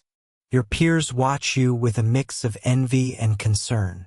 You take only a few sips of water and perhaps a tiny morsel of dry bread. To eat more would be to fail. You feel the eyes of the court on you, measuring the width of your neck and the hollowness of your temples. In this social theater, your refusal of food is a performance of power. It shows that you have mastery over your own flesh, that you can resist the base urges of the body in favor of the higher calling of the aesthetic. You feel a surge of pride when a gentleman remarks on how you seem to consist of nothing but air and light. But as the music plays and the dancers whirl around the room, you find that you do not have the strength to join them. Your limbs feel heavy, as if they are made of lead rather than the delicate glass you imagined. The vinegar has thinned your blood and weakened your muscles. You stay seated in the shadows, a beautiful, silent statue, watching the world move while you remain frozen in your brittle perfection. You are a ghost at the feast, a living memento mori, reminding everyone that beauty is a fleeting, painful thing. The nights are the hardest. You lie in your bed, your stomach burning, your heart fluttering with an irregular rhythm. You are cold, always cold, because you no longer have the body fat to hold in your heat. You wrap yourself in furs and wool, but the chill seems to come from within your bones. You wonder if you have gone too far, if the drying of your humors has left you parched beyond repair. You think of the clear, biting liquid in the glass and the way it makes you feel powerful and fragile all at once. It is a dangerous addiction, the desire to be less than you are, to vanish into a trend that values your absence more than your presence. In the morning, the cycle begins again. You reach for the glass, your hand shaking slightly. You know the pain that is coming, the way the acid will reclaim your throat and your gut. But then you look in the mirror and see the sharp line of your jaw and the ghostly pallor of your skin. You see the woman the poets write about, the one who is too fine for this world. And so you drink. You swallow the fire and the sourness, believing that every drop of vinegar is a step closer to an ideal that demands you break yourself to reach it. You are thinning yourself from the inside out, becoming a masterpiece of suffering, a testament to the brutal lengths you will go to stay within the narrow, lethal boundaries of medieval grace. You are fading, and in this world, that is considered the ultimate victory. Imagine you are standing before a mirror made of polished silver or perhaps a piece of dark, reflective glass. The morning light filters through a narrow, stone-framed window, casting long shadows across your dressing table. You look at your reflection, but you do not see a face that would be recognized by the modern world. You see a canvas that is halfway through a transformation. Your skin is pale, almost translucent, but there is one thing that bothers you. It is the hair. Not the hair on your head, which is tucked away under a silk coif, but the hair on your face. To the medieval eye, hair is a sign of the wild. It is a sign of the animalistic and the unrefined. To be a lady of status, to be a woman of elegance and purity, you must strip away every trace of the beast. You must achieve a look of total, smooth hairlessness that would make a modern observer think of a marble statue or perhaps something not entirely human. You reach for a small wooden bowl. Inside is a paste that smells sharply of chemicals and damp earth. This is your depilatory, a mixture of quicklime and orpiment. You know that orpiment is a form of arsenic, and you know that quicklime is caustic enough to burn through leather if left too long. But the desire for the high, vaulted forehead of a noblewoman outweighs the fear of the sting. You begin the ritual of total depilation, a process that is as much about pain as it is about beauty. In this era, the forehead is the seat of the soul and the indicator of intelligence. A low hairline is considered vulgar, a trait of the peasant classes who work in the fields and have no time for the refinements of the court. To elevate yourself, you must move your hairline back. You take a fine silk thread or a pair of small, sharp tweezers. One by one, you begin to pluck the hairs from the very front of your scalp. You are not just tidying up stray strands. You are moving the entire boundary of your hair back by 2 or even 3 inches. The goal is to create a forehead that is vast, smooth, and domed. Every pluck sends a sharp, stinging needle of pain through your nerves. Your eyes water, and your skin turns a frustrated, angry red. But you do not stop. You continue until your forehead looks like a polished egg, stretching from the bridge of your nose toward the crown of your head. Once the hairline has been conquered, you turn your attention to your eyebrows. In the modern world, eyebrows are used to frame the eyes and express emotion. In your world, they are a distraction. They break the perfect, serene oval of the face. You take your tweezers again and begin the painstaking process of removing them entirely. You do not leave a thin line or a subtle arch. You remove every single hair until the brow bone is as smooth as the rest of your face. When you are finished, your face takes on a look of perpetual, calm surprise. Without eyebrows, the nuances of your expressions are muted. You look more like a painting, more like a religious icon, and less like a person who feels anger or exhaustion. This is the point. You are transcending the messiness of human emotion to become an ideal. But plucking is slow, and for the finer hairs on your cheeks and chin, you need something more systemic. You return to that bowl of caustic paste. You apply it carefully to the peach fuzz along your jawline and the downy hair above your upper lip. You have to be careful. If you leave it on for even a minute too long, the lime will eat through your skin, leaving behind raw, weeping sores that will eventually turn into permanent scars. You count the seconds, feeling the heat build. It starts as a tingle, then a prickle, and then a deep, searing burn. When the pain becomes almost unbearable, you quickly scrape the paste away with a bone knife and wash the area with cold water or rose water to soothe the chemical fire. As you pat your face dry, you might reach for some of the more esoteric remedies found in the medical texts of the day. You might have a small vial containing the blood of a bat or a jar of crushed frogs. These are not just superstitions to you. According to the leading scholars and the widely read beauty manuals like the Trotula, these substances possess properties that can stunt hair growth. You rub the cold, dark fluid into the areas you have just plucked or burned, hoping that the essence of the nocturnal creature will keep your skin smooth for just a few days longer. There is a strange irony in using the blood of animals to rid yourself of your own animal traits, but you do not dwell on it. You are focused on the result. The result is a face that is almost eerily blank. To a modern person, you would look sickly or perhaps like someone recovering from a harsh medical treatment. But to the knight who will see you later at the feast, or the other noblewomen who will judge your grooming with predatory precision, you look exquisite. You look like a creature of the heavens, a woman who is so far removed from the dirt and labor of the earth that she does not even grow hair like a normal human being. Your face is a smooth, pale expanse, highlighted by eyes that seem larger and more haunting because they have no eyebrows to ground them. This ritual is not a one-time event. It is a constant battle against biology. Hair is stubborn. It wants to grow. Every few days, you see the tiny dark shadows of new growth pushing through the surface of your skin. Each one is an enemy. Each one is a reminder that beneath the silk and the powders, you are still made of flesh and blood. And so the tweezers come out again. The caustic lime is mixed again. The bat blood is applied again. You live in a cycle of controlled self-mutilation, all to maintain the illusion of being a celestial being.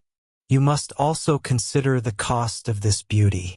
The frequent use of quicklime and arsenic begins to take a toll on your skin.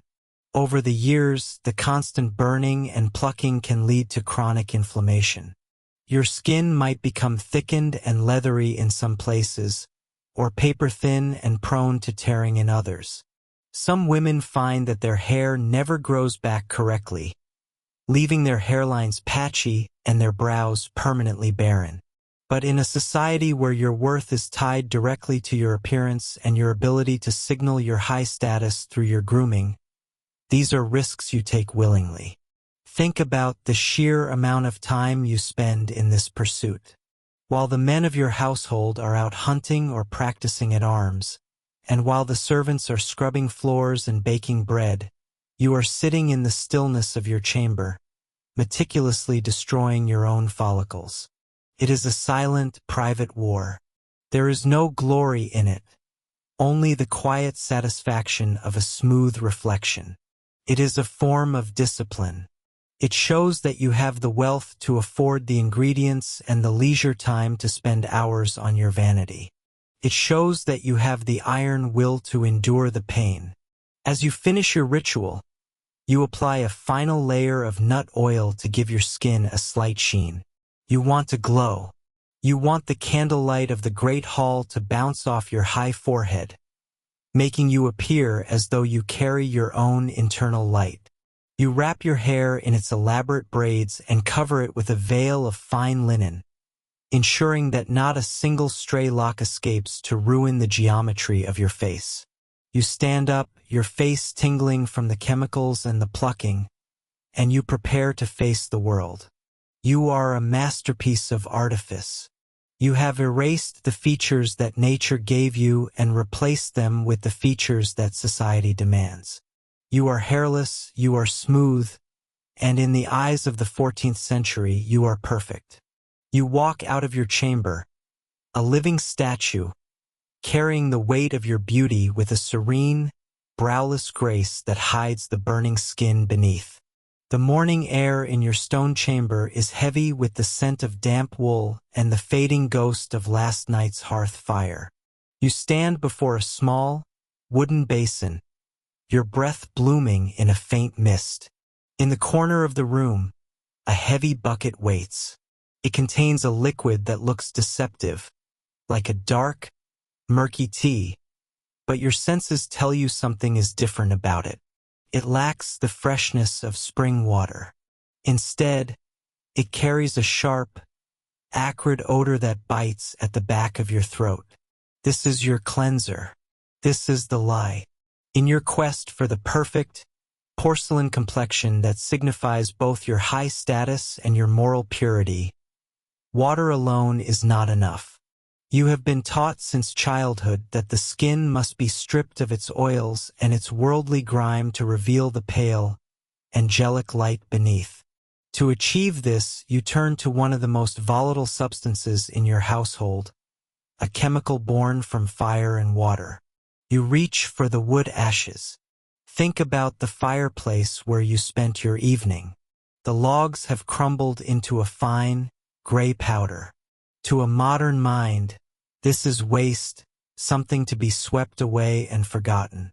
But to you, it is the foundation of your beauty. For days, your servants have been preparing this mixture. They have taken the white ash of hardwoods like oak or beech and placed them in a barrel with a layer of straw at the bottom. They have poured water over these ashes, letting it trickle through the charred remains and out of a small hole at the base. What drips out is a potent, caustic solution of potassium hydroxide. You dip your fingers into the basin, and the first thing you notice is not a sting, but a strange, unnatural slipperiness. It feels like oil, or perhaps a fine silk, but do not be fooled by this tactile elegance. This is a chemical reaction occurring in real time on the very surface of your body.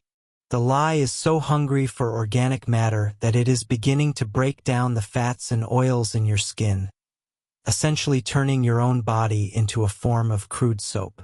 This is the secret of the medieval cleanse. You are not just washing away the dirt, you are dissolving the outermost layer of yourself. As you rub the liquid onto your face and neck, the sensation shifts rapidly. The silkiness vanishes, replaced by a deep, pulsing heat.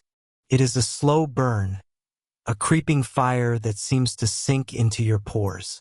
You have been told that this heat is the sign of the medicine working, a purging of the humors that would otherwise dull your skin or cause unholy blemishes. You lean over the basin, your eyes watering from the fumes, and you scrub.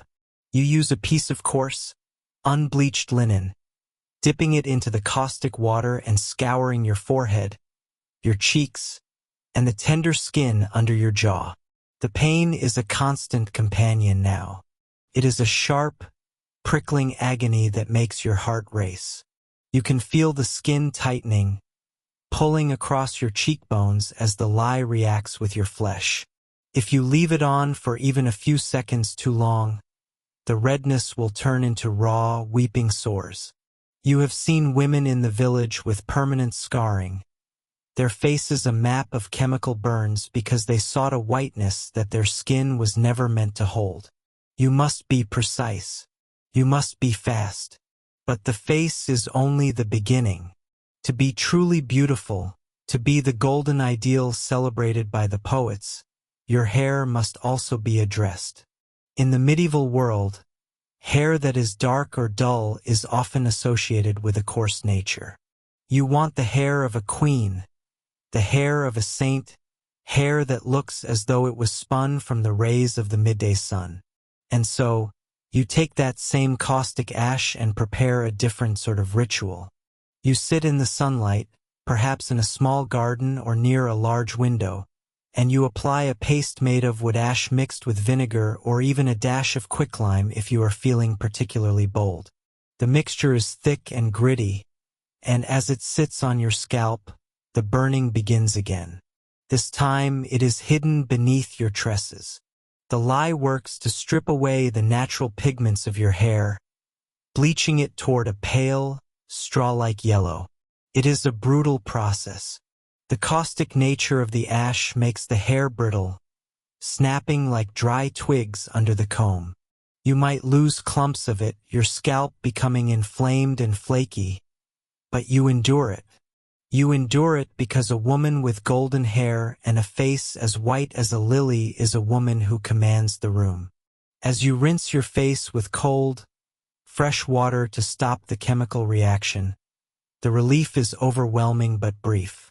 Your skin feels raw and exposed, as if the wind itself could bruise it. When you look into your small, polished metal mirror, you do not see the redness yet. That will come later in the day. For now, you see a face that is scrubbed of all life, a pale mask that looks almost translucent. The lye has done its work. It has removed the oils, the dust, and the very protection your body naturally provides. You must remember that in your world, there is no such thing as a gentle cleanser. Everything is a battle. When you wash your clothes, you use the same lye, treading on the linens in great vats until the stains are eaten away. If the lye can remove the grease of a feast from a heavy tunic, imagine what it is doing to the delicate skin of your eyelids. Yet you do not question it. To be clean is to be godly. To be pale is to be noble.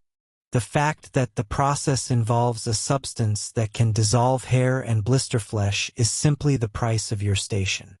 The physical toll of this daily ritual is something you carry with you throughout the day.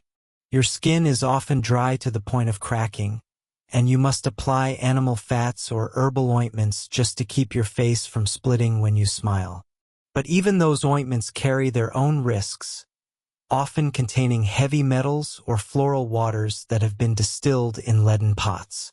You are trapped in a cycle of corrosive cleansing and toxic repair. You walk through your day feeling the phantom heat of the ash still radiating from your skin. When you touch your cheek, it feels unnaturally smooth, like polished bone. There is a certain pride in that smoothness, a sense that you have conquered the base, oily nature of the human body. You have refined yourself. You have used the remains of the fire to turn yourself into something that looks as if it has never known the heat of the sun or the sweat of labor. But as the sun begins to set and the shadows lengthen in the great hall, the true cost of the corrosive cleanse begins to show. The skin around your eyes is puffy, and the raw patches on your neck have begun to itch with a fierce, maddening intensity. You cannot scratch them, for that would leave marks that no amount of leaden powder could hide.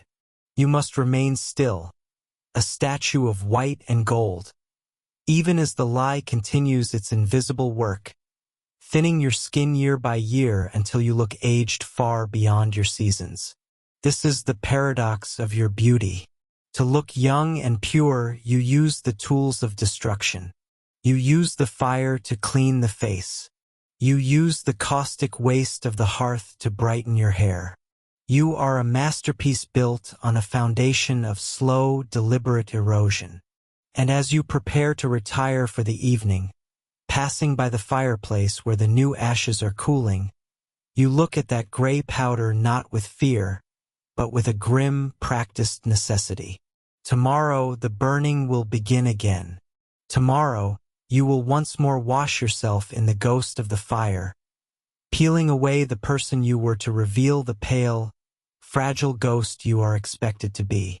This is your life in the medieval world, where the very act of washing is an act of war against your own body.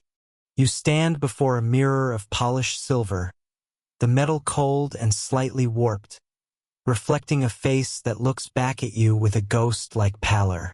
In the medieval world, this paleness is your pride.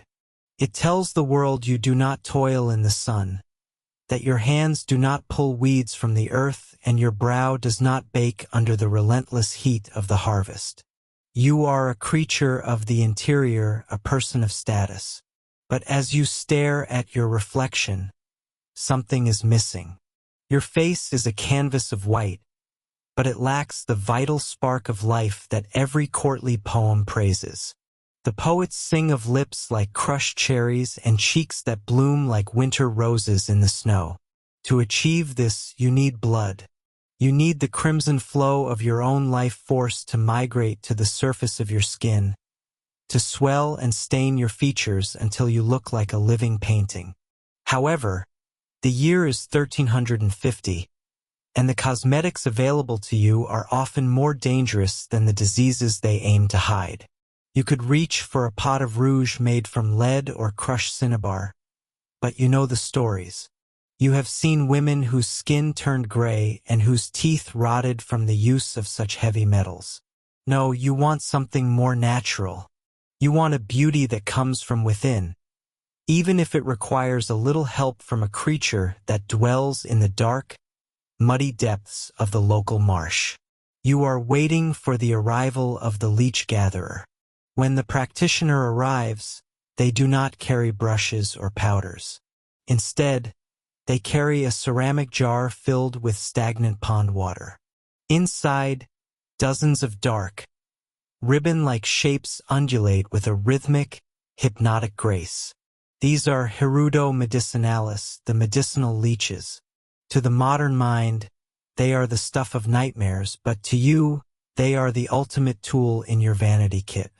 They are the architects of the perfect pout. The practitioner asks you to sit and tilt your head back. You feel the coolness of the room, the scent of damp earth and old water lingering in the air. They reach into the jar with 2 fingers and pull out a single wet parasite.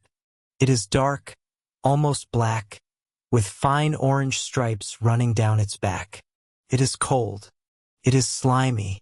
And it is about to become your most intimate beauty consultant. The practitioner carefully guides the head of the leech toward the center of your upper lip. You feel a sensation that is difficult to describe. It is not exactly a bite, but rather a sharp, rasping prickle. The leech has 3 jaws, and each jaw is lined with nearly 100 tiny teeth. It saws into your skin with the efficiency of a tiny biological machine. At first, there is a stinging sensation, much like the prick of a needle or the brush of a nettle. But almost immediately, the sensation begins to fade into a strange, localized numbness. The leech is clever. As it bites, it injects an anesthetic into your bloodstream, ensuring that you do not sweat it away. It wants you to remain calm while it dines. As you sit there, perfectly still, you can feel the weight of the creature begin to change. It is no longer a thin, flat ribbon. As it drinks your blood, it begins to expand. It grows plump and heavy against your mouth. You feel a rhythmic pulsing, a soft tugging at your lip as the parasite swallows. It is an unsettlingly intimate feeling, the sensation of your own warmth leaving your body and filling the cold belly of a worm. But why would you endure this? The answer lies in the biology of the bite. While the leech feeds, it is not just taking blood. It is giving something back. It secretes a powerful anticoagulant called hirudin. This substance prevents your blood from clotting, ensuring a steady, effortless flow for the duration of the meal. Because your blood cannot clot, it begins to pool and rush toward the site of the bite. Your lips, which were once thin and pale, begin to engorge. They swell under the influence of the increased blood flow and the minor inflammation caused by the leech's saliva. This is the medieval version of a dermal filler.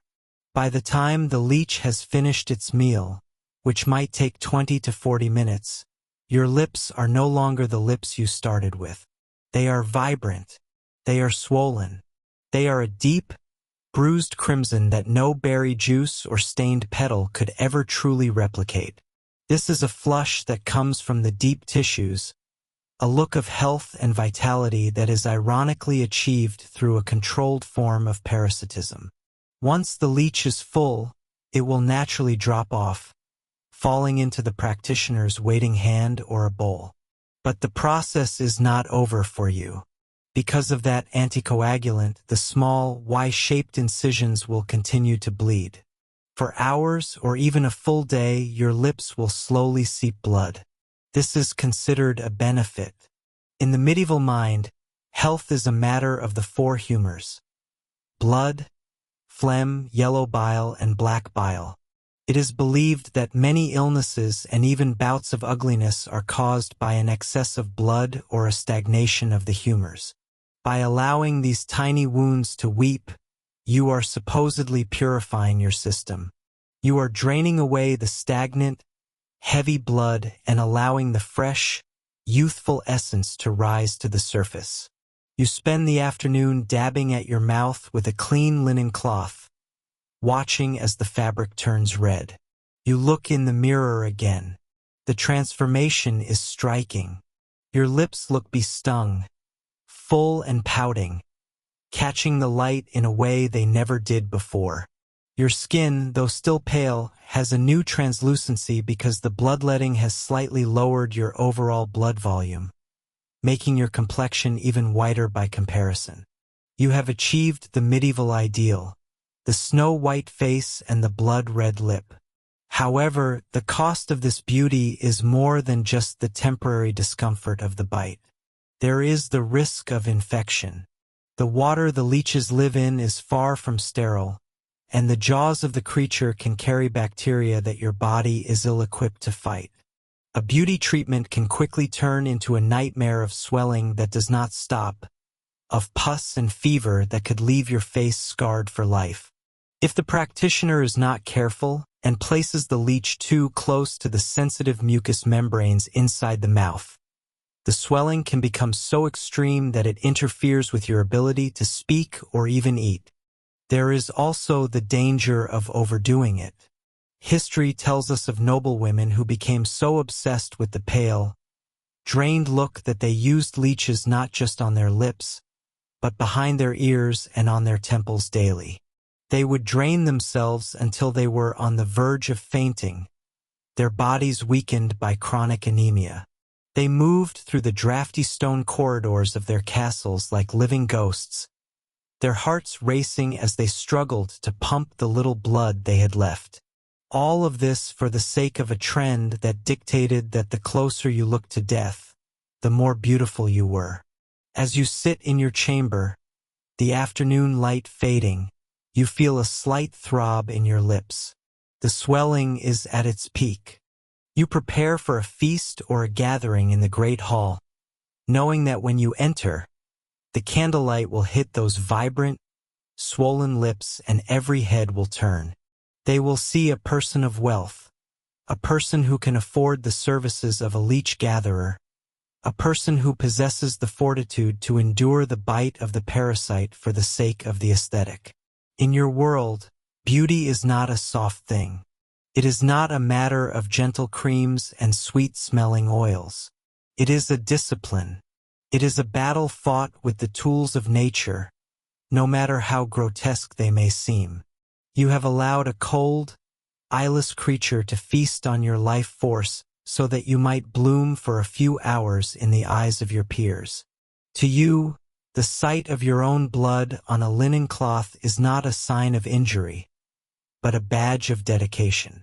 You are a masterpiece of medieval vanity, a delicate balance of controlled bleeding and parasitic art. As you rise to leave, you take one last look at your reflection. The lips are red, the face is white, and the price has been paid in full. This is the reality of the medieval beauty ritual.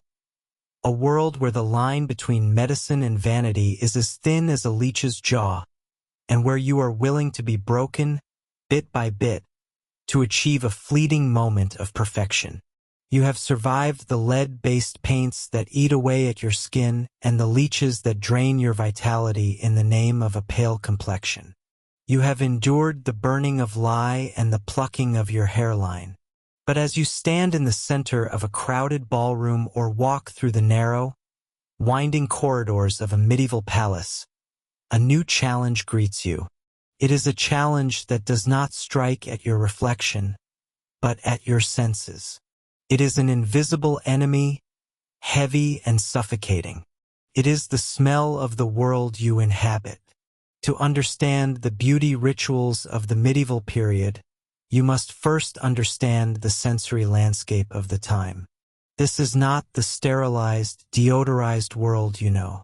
You walk down a street where the open gutters serve as the only drainage for everything from kitchen scraps to human waste. You pass the shops of the tanners, where hides are soaked in vats of urine and dog feces to soften the leather.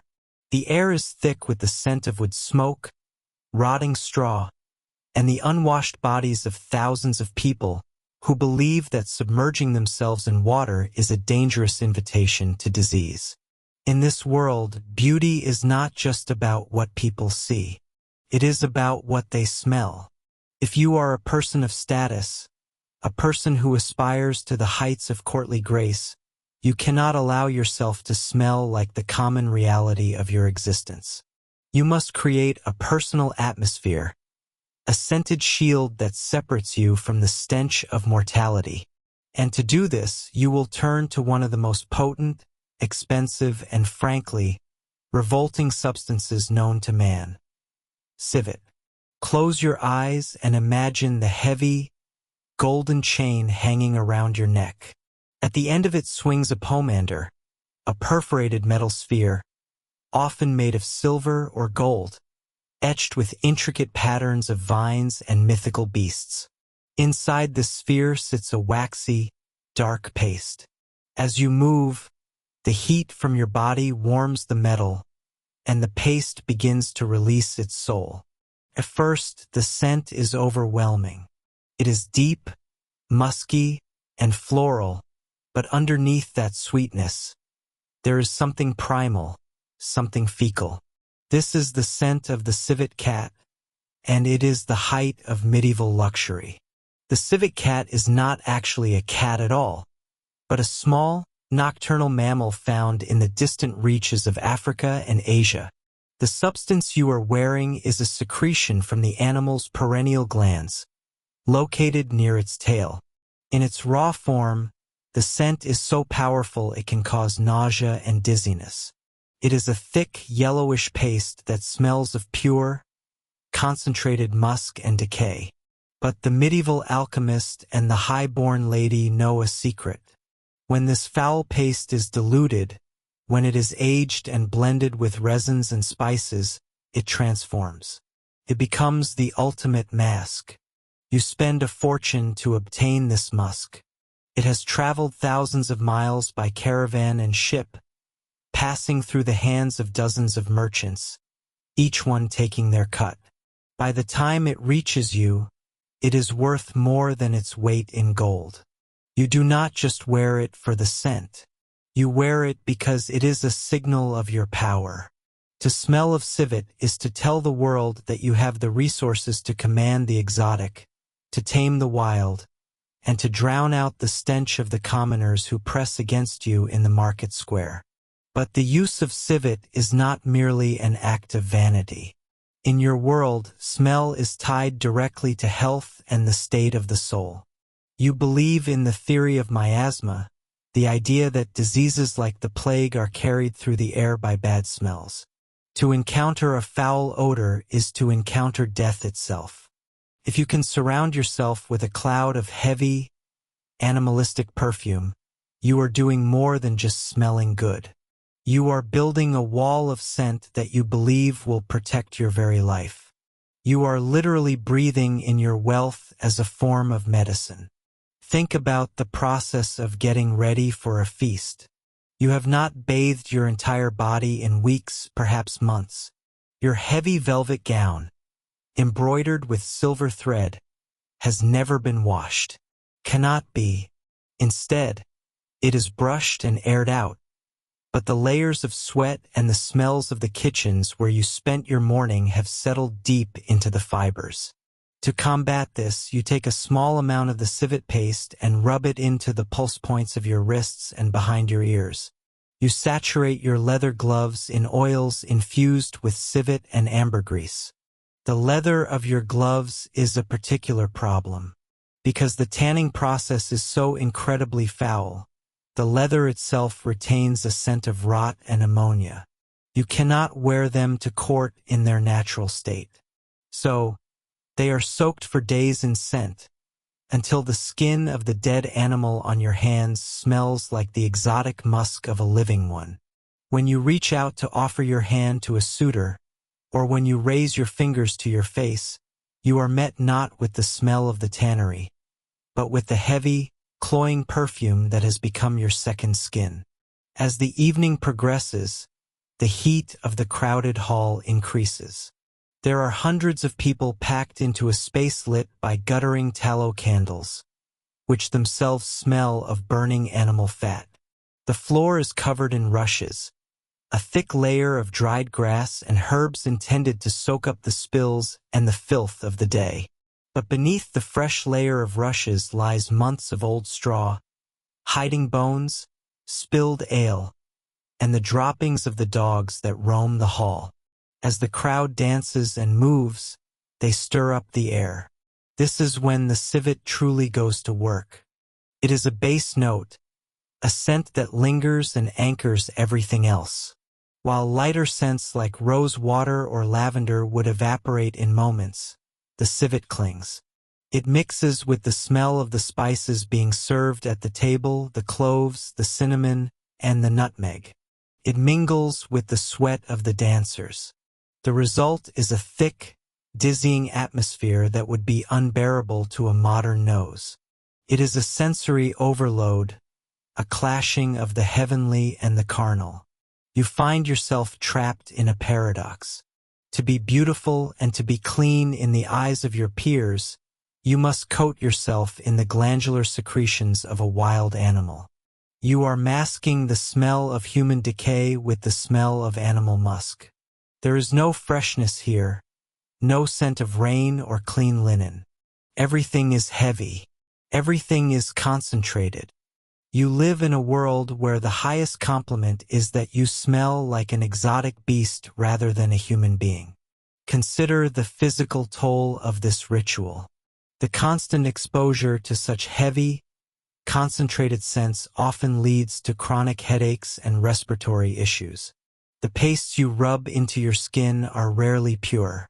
They are often stretched with cheaper fats or oils that can go rancid, creating a base layer of spoilage beneath the perfume. But you do not stop. You cannot. To go without your scent is to be naked. To go without your scent is to be vulnerable to the miasma, to the judgment of the court, and to the reality of your own mortality. You look at the other women in the room, their faces pale with lead, their foreheads high and hairless, their bodies constricted by stiff fabrics. They all carry their own versions of the pomander. Some are shaped like skulls, a reminder of death in the midst of the scent of life. Some are shaped like hearts. They all sway in unison as the music plays, releasing waves of musk, ambergris, and civet into the air. It is a battle of the perfumes, a silent competition to see who can project the most powerful aura. This is the hidden, brutal side of medieval beauty. It is not just the physical pain of the corset or the poison in the makeup. It is the atmospheric warfare you must engage in every single day. It is the knowledge that your grace and your status are built on a foundation of animal waste and expensive rot. You walk through the world in a golden cage of your own making, a cage made of scent, designed to keep the world at bay. As the night ends and you finally retire to your chambers, you strip away the layers of velvet and silk. But the smell remains. The civet has seeped into your skin. It has settled into your hair. You can smell it on your bed sheets and in your heavy curtains. There is no escape from it. You are the scent, and the scent is you. In your quest to be the pinnacle of courtly beauty, you have become a creature of the perfume, a living monument to the lengths a human will go to hide the truth of their own existence. The scent of civet is the scent of the medieval soul. Expensive, exotic, and desperately trying to cover the smell of the earth that waits for everyone. You are seated at the high table, the place of honor where the air is thick with the smell of roasting venison and heavy wines. But there is another scent rising from the platters, one that is becoming the ultimate sign of your station. It is sweet, heady, and crystalline. You look down at the delicate sculptures of castles and animals made entirely of spun sugar. This is the white gold of the late medieval world, a luxury so expensive that only those with the deepest coffers can afford to indulge. You take a bite, and the sweetness is explosive, a sharp contrast to the sour alish and salty meats of your daily life. But as you swallow, you do not realize that you are participating in a ritual of self-destruction. You are trading the integrity of your body for a fleeting moment of status, and the price will be etched into your very bones. In the medieval mindset, beauty is not just a gift of nature. It is a manifestation of your rank and your soul. To have a beautiful face, you must have features that suggest you have never spent a day laboring in the sun. You want skin like cream and eyes like clear water. But there is a paradox emerging as the Middle Ages move toward their end. As trade routes open and the riches of the Orient and the Mediterranean flow into the cold halls of Europe, the definition of a beautiful smile begins to shift in a way that would horrify a modern observer.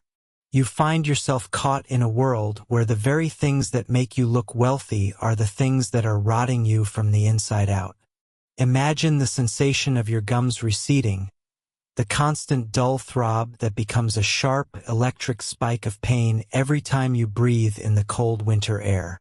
You have been told that a smile is a window to the soul, but in this era, your smile is a ledger of your bank account. If your teeth are pristine and white, it suggests you are a commoner, a peasant who eats coarse rye bread and garden vegetables, far removed from the refined luxuries of the court. But if your teeth are darkened, pitted with holes, and rimmed with the gray smudge of decay, you are clearly a person of means.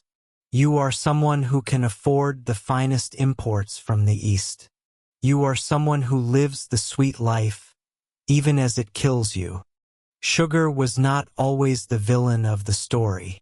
For centuries, the medieval palate was defined by honey, fruit, and the natural sweetness of grains. But as the Crusades brought Europeans into contact with the sugar cane plantations of the Levant, a new craving was born. It arrived in heavy, conical loaves that had to be chipped away with iron shears. It was used as a spice, a medicine, and a preservative. You might see it sprinkled over meat or mixed into wine to take the edge off the bitterness. To you, the consumer, sugar is a miracle. It makes everything taste like a dream. But to your mouth, it is a nightmare. You have no concept of bacteria or the way sugar feeds the microscopic life in your mouth. You simply know that after months of enjoying these sweet banquets, your teeth begin to feel soft. They begin to turn yellow, then brown, and eventually a deep necrotic black. In the royal courts, this becomes a trend. You look at the queen, and when she speaks, you see the dark gaps where her teeth once were. You see the blackened stumps that remain, and instead of feeling revulsion, you feel a strange sense of envy. She is so wealthy that she has literally consumed her own health. This leads to one of the most bizarre beauty standards in history. If you are not rich enough to afford the sugar that rots your teeth naturally, you might take a piece of soot or charcoal and rub it into your enamel. You are intentionally staining your smile to mimic the decay of the elite. You are painting yourself with the marks of a disease you cannot afford to catch. But the pain eventually becomes too much to bear. When the throb in your jaw turns into a fever that clouds your mind, you seek out a cure. And here, the medieval beauty regime turns truly brutal. You do not go to a dentist, for such a profession does not exist in the way you understand it. You go to the barber surgeon.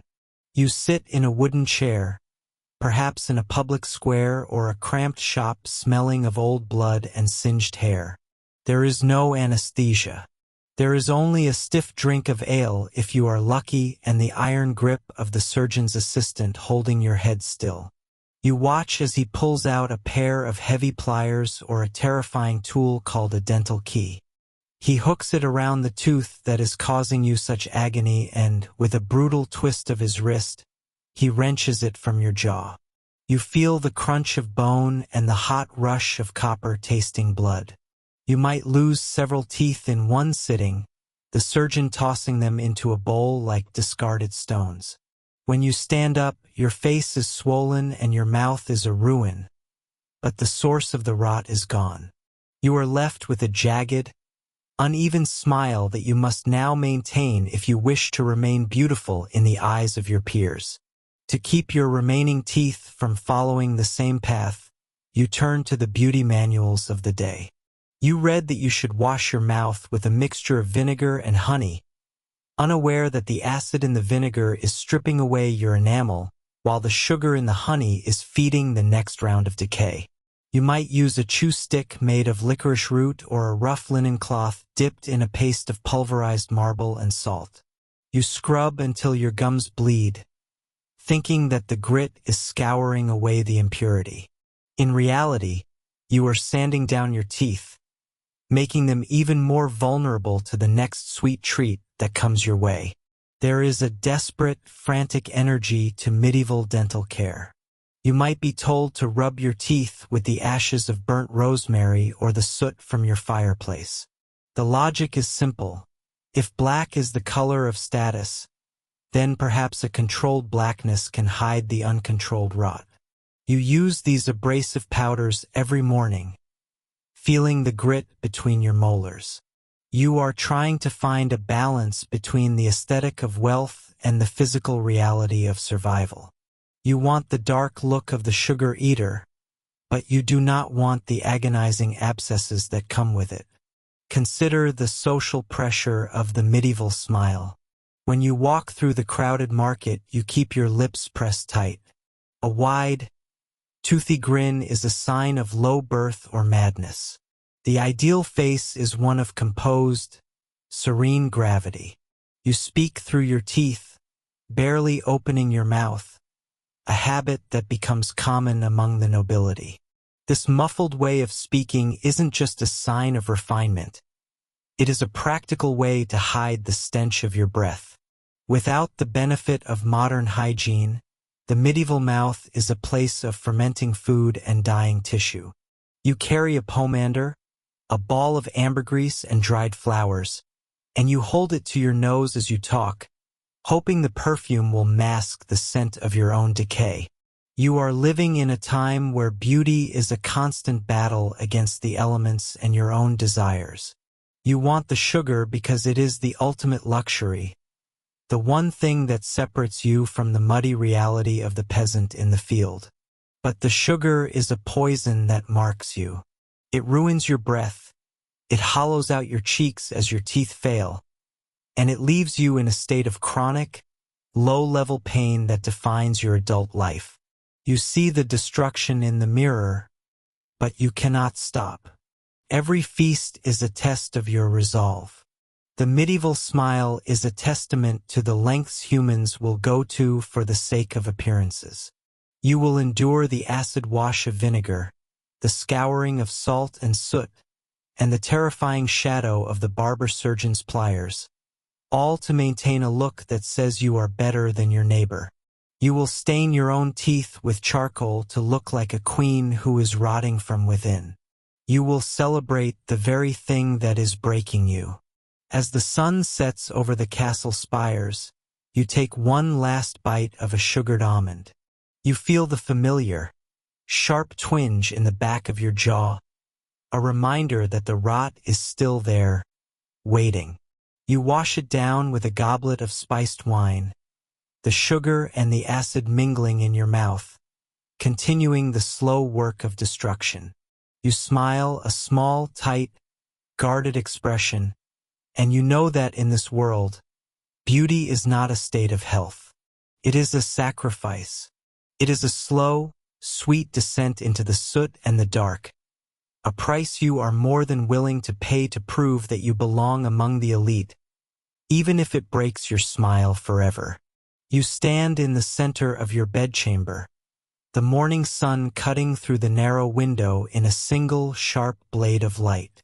You are stripped down to your basic shift, a thin layer of linen that offers no protection from the cold or from what is about to come. Your maidservant stands behind you.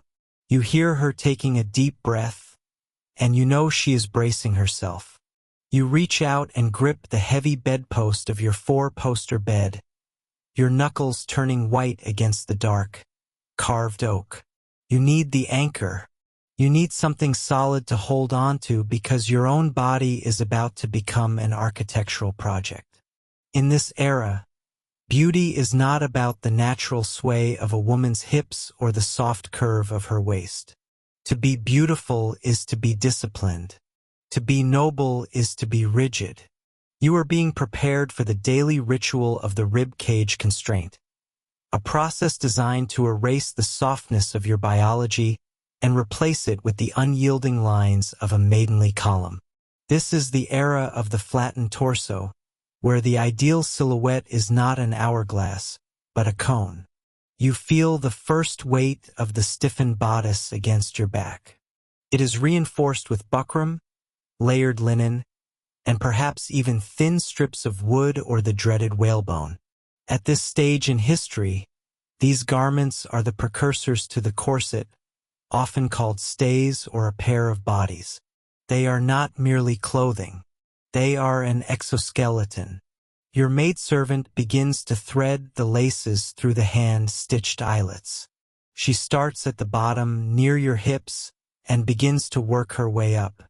With the first pull, you feel the fabric bite into your skin. It is a firm, insistent pressure. You exhale, trying to find a rhythm, but your maidservant is experienced. She knows that if she allows you to hold a full breath, she will never achieve the desired flatness.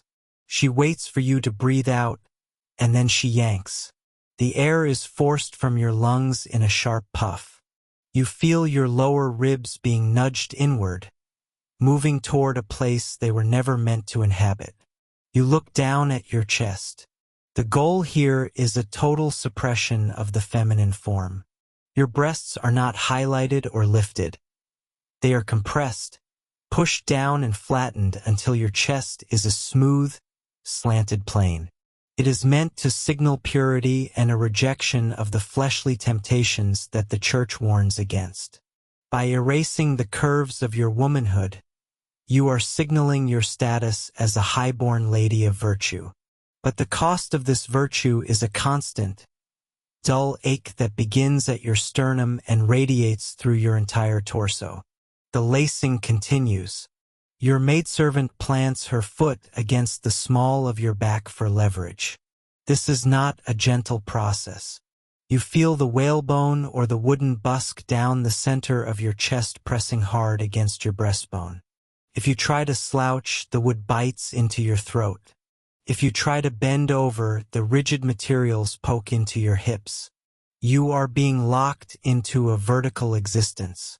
You are no longer a person who can move freely through the world. You are a living statue, a pillar of your family's wealth and standing. As the laces tighten further, you notice the change in your breathing. You can no longer take deep, satisfying gulps of air. Your diaphragm is restricted, pinned down by the pressure of the garment. Instead, you are forced to take shallow, rapid breaths that only fill the very top of your lungs. This gives you a permanent look of agitation, a slight heaving of the shoulders that men of the court find delicate and attractive. They call it the maidenly flutter, but you know the truth. It is the sound of a body struggling to find enough oxygen to keep its heart beating. You feel the blood rushing to your head. Your face takes on a pale, translucent quality, save for the slight flush in your cheeks. This is considered the height of fashion, a faint, ethereal glow that suggests you are more spirit than matter. In reality, it is the beginning stages of hypoxia. You are perpetually on the verge of fainting, a physical vulnerability that is interpreted as feminine grace. If you should collapse during a long mass or a tedious banquet, no one will be surprised. They will simply carry you to a bench and admire how beautifully limp you look, never realizing that your ribs are screaming for space. The constriction does more than just move your bones. It moves your insides. Your stomach and intestines are squeezed downward, pushed into the lower cavity of your abdomen. This leads to a host of digestive issues that you will have to endure in silence. Bloating, indigestion, and a constant sense of fullness even when you have eaten nothing but a thin broth. To complain of such things would be unladylike. You must suffer the internal rearrangement of your organs with a placid, smiling face. Your maidservant ties the final knot at the top of the bodice. She steps back to admire her work. You are now perfectly straight. From the side, you look as thin as a lath of wood. Your waist is not cinched in the way of later centuries, but your entire upper body has been molded into a rigid, tapering shape that flows into the heavy, voluminous skirts of your gown. You try to take a step, and you find that your center of gravity has shifted. You cannot move your hips, you must glide. You move your entire lower body as one unit, your feet taking small, careful steps to keep your balance within the cage of your own making. Throughout the day, the pain becomes a constant companion. It is a throbbing heat that lives in your back and under your arms where the stiffened edges of the bodice rub against your skin. By midday, you will likely have raw welts where the fabric has chafed you. But you cannot reach back to scratch or adjust. You are encased. You sit on a hard, backless stool, because leaning against a chair would only push the rigid busk further into your chest. You sit with a terrifyingly perfect posture that makes every muscle in your neck and shoulders scream with fatigue. When evening finally comes, the process is reversed, but the relief is not immediate. As your maidservant unties the knots and the laces slacken, you do not feel a rush of comfort. Instead, you feel a terrifying sensation of your body falling apart. Your ribs, suddenly freed from the pressure, seem to ache even more as they try to expand. Your internal organs shift back toward their natural positions with a gurgling, painful protest. Your skin, which has been deprived of air and circulation for 12 hours, prickles with 1,000 needles of returning blood flow. You look at yourself in the mirror as the garment is removed. Red, angry lines are etched into your torso, a map of the laces that held you together. Your chest is bruised where the whalebone pressed most firmly. You take your first deep breath in hours, and it hurts. Your lungs feel heavy and unused. You realize that your body is no longer entirely your own. It has been trained to expect the constraint. Without the bodice, you feel strangely weak, as if your spine might collapse without its external support. This is the hidden reality of the maidenly form. It is a beauty built on the displacement of bone and the suppression of breath. You will go to sleep tonight with the phantom pressure of the laces still ghosting across your skin, and tomorrow morning, when the sun hits that same spot on the floor, you will stand by the bedpost and do it all again. You will offer up your rib cage to be narrowed and your lungs to be stifled, all to ensure that when you walk into the hall, the world sees a woman of perfect, unbending porcelain, unaware of the broken, gasping human struggling to breathe beneath the silk. You step out of the stifling air of the dressing room and find yourself in a place where the shadows are longer and the air smells of sharp vinegar and burnt metal. This is the workshop of the apothecary, the laboratory of the alchemist, a place where the pursuit of beauty shifts from the hands of seamstresses to the bubbling cauldrons of men who claim to understand the very fabric of the earth. You are here because the natural world has failed you. Your skin is not pale enough. Your forehead is not high enough. Your youth is slipping through your fingers like sand, and in this era, to be old or to be blemished is to be invisible. You look into the alchemist's mirror, a polished piece of silver or bronze that distorts your face in the flickering candlelight, and you wonder what you are willing to sacrifice for a reflection that matches the impossible standards of the court. The answer, it seems, is everything. You watch as the alchemist reaches for a jar of heavy, white powder. This is the Venetian ceruse, the most coveted substance in all of Europe. He speaks of it as if it were a holy relic, a miracle of chemistry that will turn your skin into the purest alabaster. But as you watch him mix it with rosewater and vinegar, you do not see the danger. You see only the promise of a mask. This white lead is heavy in his hand. You feel its weight as he begins to apply it to your face, your neck, and your chest. It is cool and smooth at first, filling in the small pits left by smallpox or the fine lines carved by time. It dries into a thick, opaque shell. You look in the mirror again and you are transformed. You are no longer a creature of flesh and blood. You are a statue. You are a painting. You are perfect. But the price of this perfection is a slow, silent erosion of your very life. Beneath that white mask, your skin begins to scream. The lead does not just sit on the surface. It is a hungry metal. It seeps into your pores, traveling deep into your bloodstream, and it begins to feast upon you from the inside out. After a few weeks of daily wear, you notice that when you wash the ceruse away, your skin looks worse than it did before. It is turning a sickly, yellowish gray. It is becoming shriveled and parched. The very thing you used to make yourself look youthful is making you look like a corpse. So what do? You apply more. You apply it thicker. You build a wall of poison between yourself and the world, unaware that the wall is collapsing inward. You start to notice other things too. Your breath becomes foul, a metallic stench that no amount of peppermint or cloves can hide. Your gums begin to recede and blacken, and one morning, as you bite into a piece of bread, a tooth simply falls out. Then another. The lead is rotting your bones. Your hair, once your crowning glory, begins to come away in your brush in great, dry clumps. You find yourself plucking at your receding hairline, trying to convince yourself that a high forehead is the height of fashion. But deep down, you know the truth. You are falling apart. Your hands begin to tremble. You find it hard to hold a spoon or a pen. The alchemists call it the vapors or the shivers, but it is the lead reaching your brain, clouding your thoughts, and turning your movements into jerky, unpredictable spasms.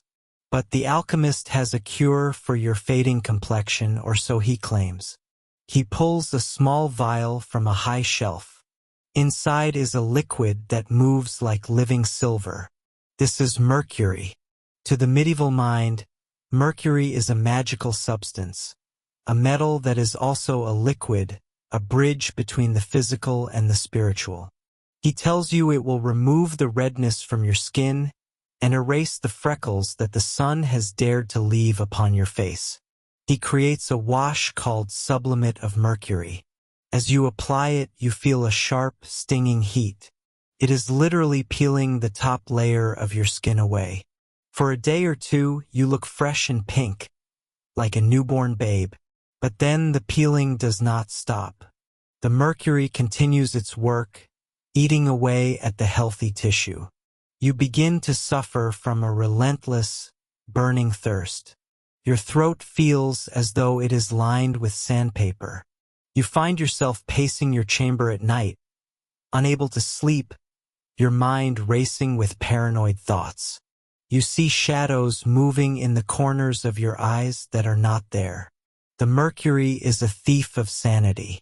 It settles in your nervous system and begins to unravel the threads of your mind. You are becoming a ghost in your own home, a trembling, toothless shadow of the woman you once were. All because you wanted to look like the ladies in the tapestries who never age and never die. The alchemist sees your distress and offers one final remedy. He calls it the mountain glow. It is a small, sweet-looking pill, or perhaps a powder to be mixed into your morning wine. Contains arsenic. In small doses, arsenic acts as a stimulant. It makes your heart race and your cheeks flush with a beautiful, rosy glow. For a few hours, you feel energized, even euphoric. You walk through the halls of the castle and people marvel at your spirit. You look healthy. You look vibrant. But the glow is the light of a dying star. The arsenic is accumulating in your liver and your kidneys. It is shutting down your organs one by one. The very flush that people admire is the sign of your body struggling to process a lethal toxin. Think about the sheer desperation of this cycle. You are poisoning your skin with lead to look white, poisoning your nerves with mercury to look smooth, and poisoning your blood with arsenic to look flushed. You are a walking experiment in toxicology. Every morning, you sit before your mirror and perform a ritual of self-destruction. You use a brush made of pig hair to paint on your own demise. You use a sponge soaked in vinegar to scrub away the evidence of yesterday's decay, only to replace it with a fresh layer of ruin. The mirror does not lie, but you have learned to lie to the mirror. You look at your thinning hair and you call it elegance. You look at your trembling hands and you call it a delicate constitution.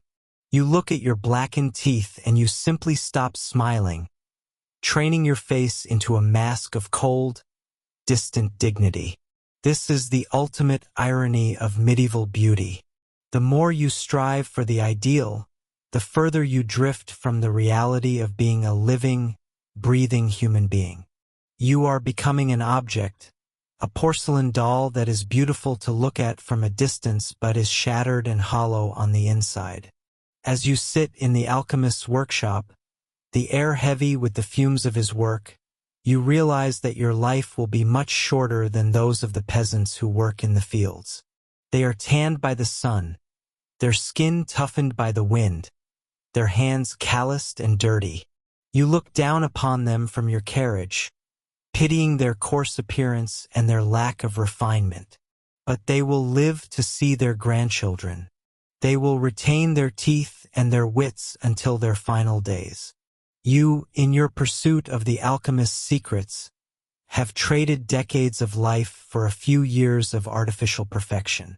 You have chosen a short, brilliant flash of beauty over a long, quiet existence of health.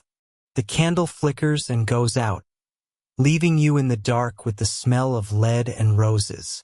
You stand up, your joints aching with the early onset of metal-induced arthritis, and you wrap your cloak around your thinning frame. You will go back to the court. You will wear the ceruse. You will take the arsenic. You will endure the mercury, because in this world, the reflection in the mirror is the only thing that matters. You are a masterpiece in progress, a work of art that is slowly killing the artist.